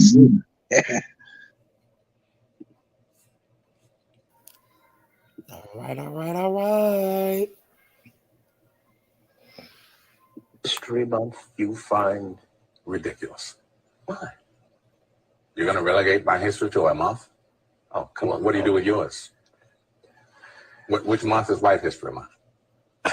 Well, come on. Tell me. Well, I'm Jewish. Okay. Which month is Jewish History Month? There isn't one. Oh. Why not? Yeah. Do you want one? No. I don't either.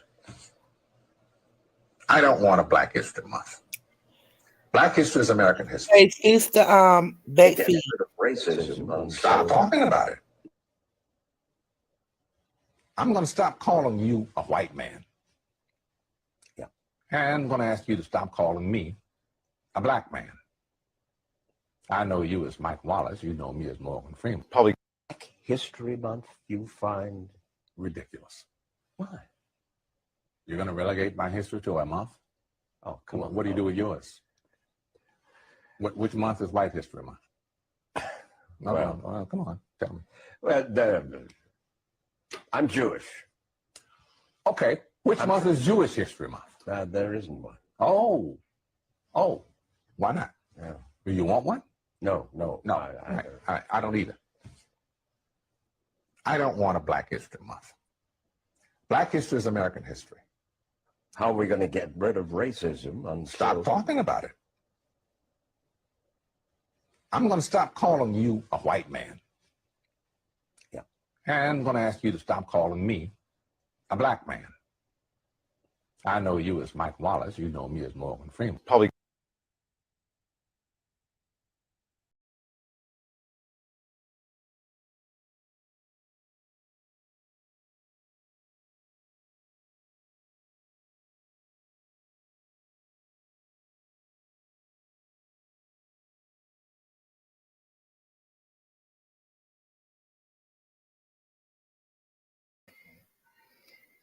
He did a sketch, or he did a monologue on Saturday Night Live a few days ago, had everybody talking. I thought it was a dope piece of work. We seen the leader from the ADL make a statement today or yesterday, I believe. He said, we shouldn't expect Dave Chappelle to serve as society's moral compass, but disturbing to see NBC SNL not just normalize but popularize hashtag anti-Semitism. Why are Jewish sensitivities denied or diminished at almost every turn? Why does our trauma trigger a pause? Now, I'm not sure if you saw the monologue, but if you did, how did you feel about it? And do you express the same sentiments as Mr. Greenblatt? No, I probably agree with him on almost nothing, but not to take away from him. I personally saw a little bit of it, and I think Dave Chappelle's hilarious. He's such a funny guy. If you look at like South Park, it's a comedy show made by Jews, but in it they use such derogatory Jew hate terms, dirty Jew, Jewish money. They threw out these words. The ADL never said anything to them, It's a bunch of Jewish guys who were writing it. They never said anything. All of a sudden, now you see Dave Chappelle come out. It was actually funny, and probably a lot of it was he was saying was true. So what's causing these guys to get so triggered? It's a good question. I think the main fear is putting Jewish safety at risk, because there's places now where Jews are getting attacked at random in America for being a Jew, punched in the face, their hats knocked off. And we're trying to prevent that. So with so much trauma, it's like the analogy I gave before of the lady who used to get, hit by the husband. When she drops something, she's scared it's going to get hit. So now when she drops something, let's say the husband changed his way, she's still going to flinch. She's still going to get very scared because in her brain is the pattern that when you do X, Y will, Z, Y and Z will happen. So these people are like, and it was a little insensitive at the time, when the Jewish people are like, whoa, stop talking about us and mixing us with, other groups of evil people. We don't want to be mixed together with that. Then Dave Chappelle just come up right on there and start to like stoke the coals. It looks like they're pushing the divide and conquer strategy. It looks like there's an agenda that wants to create a separation between my community and your community. And for me, that's like the red flag. So I'm like smelling through all this nonsense. I'm like getting to the bottom of it. And I'm like, why don't they want us to talk and collaborate? Something's going on. Do you think people within the ADL or in higher Hollywood, whatever the case may be, have a disdain towards black people? Because as I watched that, something that really stuck out to me was he said nigga twice on there, on SNL, on NBC, and they let that fly. People were losing their minds laughing. But when he made jokes about the Jewish community, everybody was up in arms. Everybody was upset. And we're all supposed to be leading a cause against hate. But it seems like it's a very specific, generalized part and section of hate that we need to generalize, and everything else is all right, fair game. What do you think about that? Well, let me just put it, I have two things. One is, let's say I start you dropping the N-word, right? Not okay. I don't have permission to do that. It's not allowed. It's not okay. Neither should I, and I shouldn't have said it either. It shouldn't be accepted through anybody, but we know how to. I like that, and I agree with that, but it happens to be today culturally from your community. It's allowed, it's there, and it's understood, and it's accepted that this is a word that gets used. So, for example, sometimes I go to the airport, and I'm going through the security, and, when you get to the security at the airport, there's a lot of pennies on the floor.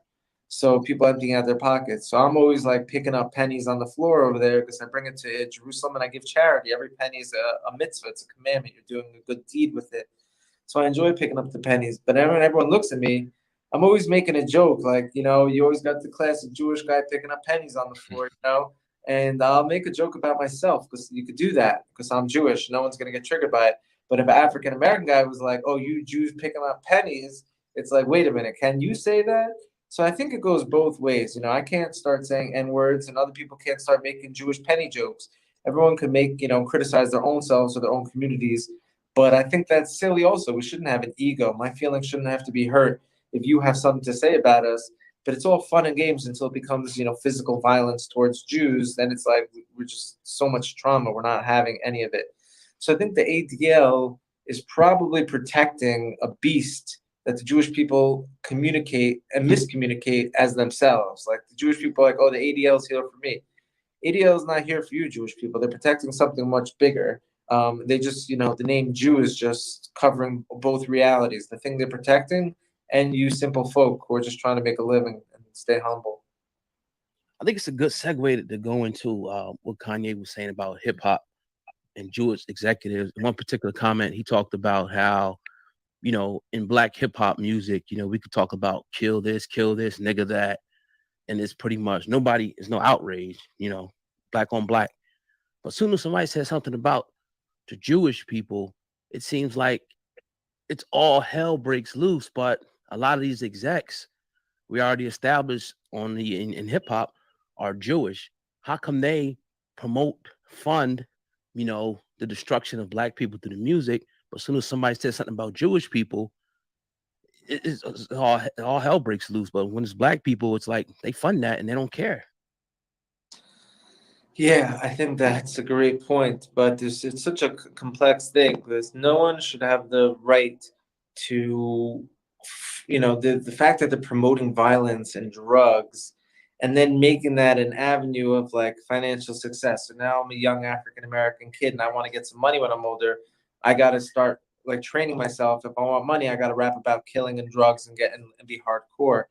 So that's something that's being set by the Jewish people. But let me ask you a few questions just on this. Let's say like, and I'm not a professional, like let's look at like Def Jam Records or like, some of these guys. Is there African-American owned media that's still promoting, violence and drugs and gangster living outside of Jewish ownership? Is that exclusive only to Jews owning these companies, or there's also African American owned? What company does African Americans own? I don't know. That's why I'm saying this question out of ignorance. I was asking you more. It's usually it's usually like a sometimes it's a partnership deal, but most of the time it's Jewish owned. They'll have like Def Jam, Rockefeller, Records and all this. Is this Jewish guy at the top of it? Say it again. I didn't hear that part. Like Def Jam Records or NWO or whatever it is. These are Jewish owned things at the top of it. Like Def Jam, for example. Sorry to cut you off. The current CEO of Def Jam, his name is Paul Rosenberg. He's been there since January 1st, 2018. The founders were Rick Rubin and Russell Simmons. So right. So I get what you're saying. Yeah, we do, participate in it as well. I get where you're trying to go with that as well. But it's still the underlying issue of the majority of these companies being ran by Jewish people that promote and fund this message. Can we agree with that? Yeah, it seems very shady. It seems that there should be, these are, I don't know if these are people that have like rabbis that can even call them. These are like rabbi-less individuals. These are God-less individuals. These aren't people that have God in their lives. So it's not like we can get all the rabbis together and like sit them down and have a sit down. Well, they're going to listen to the rabbi. They're not even listening to God. How they're going to listen to a rabbi? But I'm with you on the fact that there should be no Jew involved. Yeah, I had this phone call coming in. It shuts it off. But I'm with you. If there was like a march against Jews who are promoting drugs and violence in the African American community and creating a poisonic, toxic environment for you guys, I'm on your team. That's totally evil. But like I said, I think these Jews finding these roles are serving something darker and higher than themselves. They're not the boss. Like they're getting a paycheck from someone also, and that someone's the guy that the ADL is like, don't get to him. Like, don't get to the top of the ladder. Who these guys working for? You can't talk about that. And so I'm always curious, like, who's really calling the shots? Because it's not the Jewish people. It's some darker fraternity stuff. You know what I'm saying? And to the best of your knowledge, who do you think, or in your opinion, who do you think those higher up people are, and where do you think the separation came between Jewish executives in Hollywood and music and yourself? Let's just put it like that. I think the guys who are really at the top, you don't get to know their names because they pay for you not to know who they are, So the names that we're even given are the names that they let us get, So you're going to throw out like, Rockefeller and this name and that name.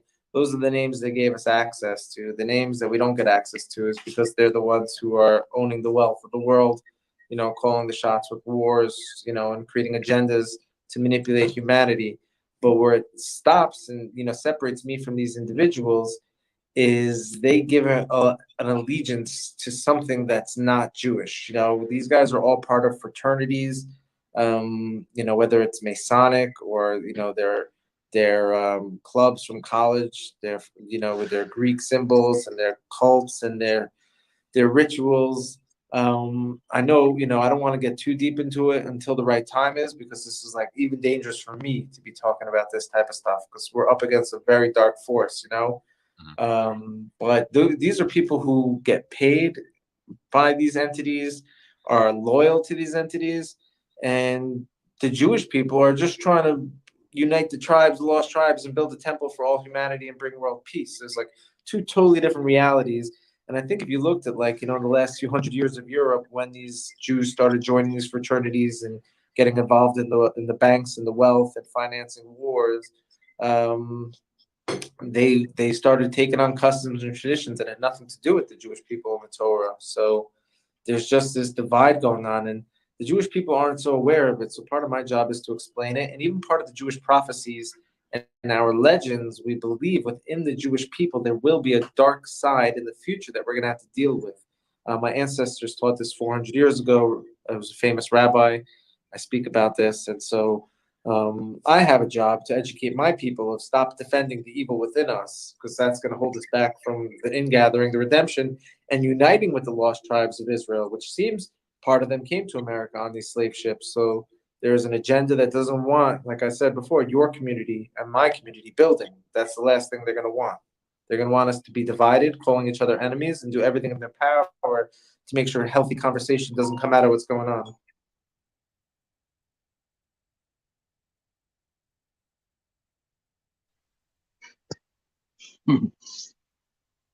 There's some interesting points on that, but at the end of the day, man, they still got control. Yeah, well, Rabbi Hurd answered my question when he started talking about the forces in the making. You know, it's just really unbelievable how all that's going, and it goes back to that brother that went to that meeting where it all started at with this gangster rap stuff. It's all planned out to make us look bad all the way around, and that's the image. That's the image they portray to the world. So you think it, kind of goes back to, let's say, NWA, because at one moment, they was like, nah, we don't want this mess, and then all of a sudden, I guess it played into what. Well, they probably like, well, we can actually probably do something with this, Yeah, well, there was a Jewish over top of that. Oh yeah, damn, what is his name? Was it Jerry? Jerry Heller. Yeah. Mm-hmm. Jerry Heller, man, he pushed it and pushed it and pushed it until they got it out there, And after his falling, it seemed like, man, it was on a it was on a rampage when he fell, kind of fell off. When Easy just left him alone. Mm-hmm. It seemed like more things started happening. Once Easy got rid of Jerry, it was like, okay, man, okay. You want to take us away from me? This is what we gonna do. Yeah, I believe they took him out too. Yep. Oh yeah. Well, ladies and gentlemen, this brings us to the end of our broadcast. We thank you so much for hanging in there with us, and we hope everyone learned something tonight out of the information. I want to thank Boss Lady for putting things together, and brother Mister. Man, I appreciate you coming through tonight. It was good to see you. I was to text you. Yeah, I don't try to stay too far away now. I've been going to 2 properties, so right. And it's just taking a lot of time away from me. And I believe, as I was saying before, devil's on his job, man, trying to keep you from the truth. Right. I see that the more and more that I'm learning about it, the more and more he's trying to pull me from it. Trying to make things happen bad around me and everything, and I'm fighting. I'm fighting. I hear you, bro. We praying for you. My family, y'all, my family. And man, I came in here with y'all, man, and I'm gonna stay with y'all. So it ain't gonna matter what they do, man. I'm gonna still be with truth be told. So, amen. Yeah, because I had a busy weekend. So I was out the whole weekend trying to get my rest and make the 2 gigs that I had to make. And so I don't know if you had been in the or anything, but all I know is I hadn't seen you and I didn't see you today. So I was about to text you and let you know that hopefully everything was all right, man. Praying for you and hit me up with assistance to you. Yeah, Boss Lady, man, I was just thinking about it, the other night where she was, restructured. Mm-hmm. It's just like, man, it's like God showed her, how things, been, taking effect with, different members, of Truth Be Told, it just, I don't know, I just believe, he's showing her the right direction, and I'm riding this with y'all, man. I my loyalty, man, is strong, man, with the people, man. I know this got the same love for me as I got for them. So, I know God's gonna see me through this, and man, He's gonna see, the pain, Truth Be Told, man, you get to where it needs to get to, and then keep delivering the truth. So, I'm not going nowhere. They might try to put a dent in the program, trying to keep me from, socializing with, the fam and learning and everything, but that's not gonna stop. I'm not gonna allow the devil, man, to have his way with this.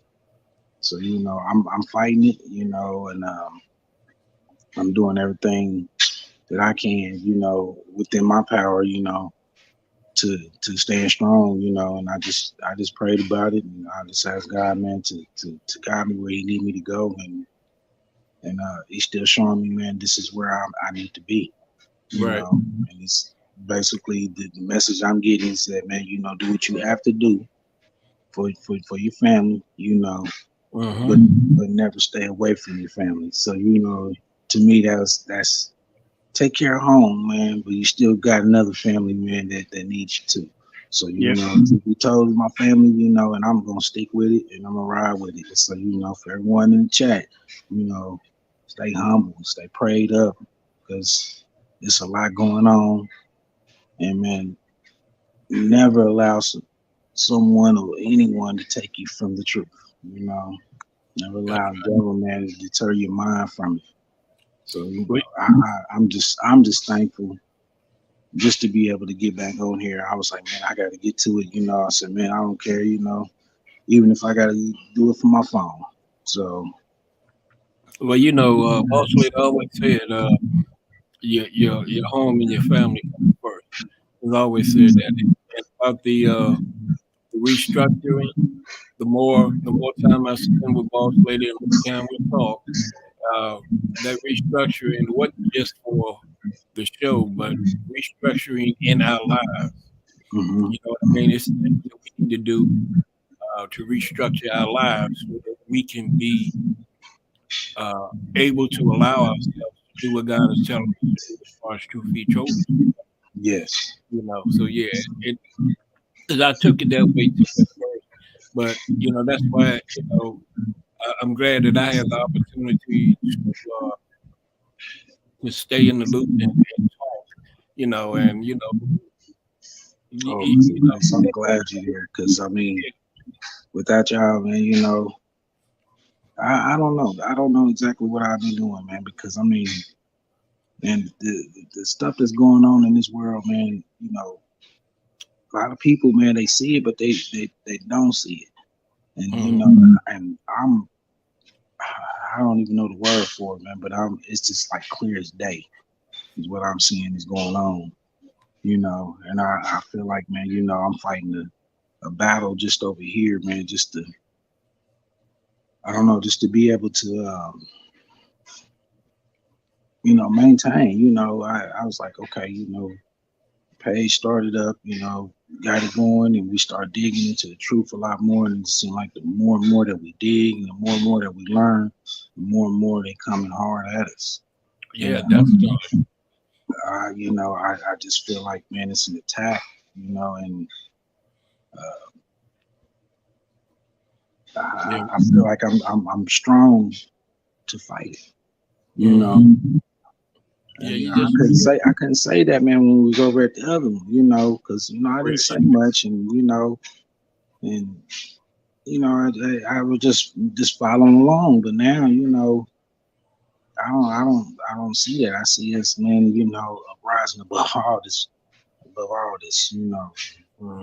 I'm still even to some of these guys I don't know, man. I'm telling them, different things that I've learned on here, and they looking at me crazy, and I'm telling them, I said, look, man, it's more to this than what you think.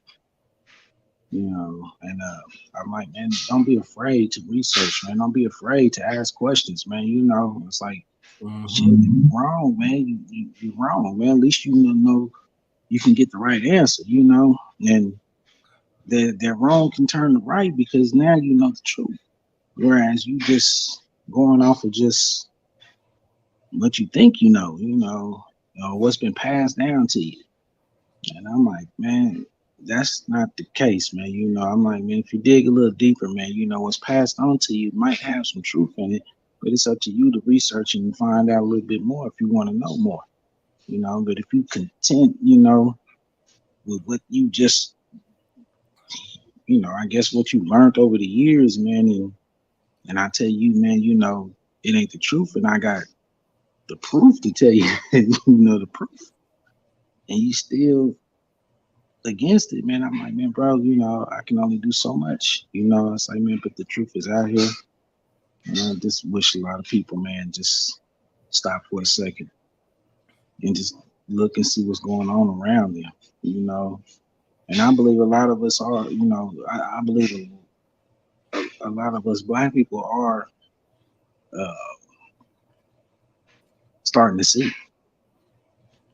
Because more and more that I look, you know, I see more and more, man, you know, talking about, you know, us as you know, Black people, man, and how we've been misled and everything. You know, I was even trying to talk to my uncle about it, man. You know, me and him had an argument about it, but I was like, you know what, man, I'm gonna let you continue to be blind. You know, and so because, man, you know, you're stuck in that way, man, and you're not open, man, to even accept something different other than what you know, that you think you know. You know, so and with that, man, you know, I said that can be your demise. He's like, man, you know, Uncle's so much more, man, to it than what you think, man. You know, and if you want to learn more, man, you know, don't be afraid, man, to be wrong about something that you thought you knew. So, and that book, Rules for Radicals is where they get a lot of their plays from. You want to drop that to me, man, so I know I got some emails I need to open up, you know, and I still want to, you know, catch the content, you know. So I've been creating a way, man, to get back in here, you know. So they tell me one thing, man, and you know, I go with it for a minute, and then, you know, God show me something else. So, you know, I'm following what He wants me to do. So like I told him, you know, like, I ain't gonna be able to take that away from me. So I spoke it into existence, man. I stand on it, and, you know, prayed on it, and I'm gonna live on it. All right. So, you know, I'm not gonna be absent too much longer. All right. So, you know, I'm gonna be right back up in here with y'all, you know. So I just ask y'all, man, just to, you know, not give up on me, you know, and y'all pray for me, you know, and I will pray for everyone else, because it ain't just about me, you know. It's about all of us. So, you know, I'm thankful. I'm thankful, Mr. Baker. So, you know, so, man, you know, hey, shout out to everyone in the chat. I didn't get to speak to everybody. You know, I'm sorry, y'all. I was in the car driving back home. You know, couldn't get my computer loaded up, but it's okay. I stayed on my phone. All right, brother. If you're finished, we're gonna conclude, so everybody can get some rest and be ready for tomorrow night. We thank you so much for coming in, and as I always say, keep your relationship, your personal relationship with the Creator strong. And with that, we'll say good night. Good night. Good night.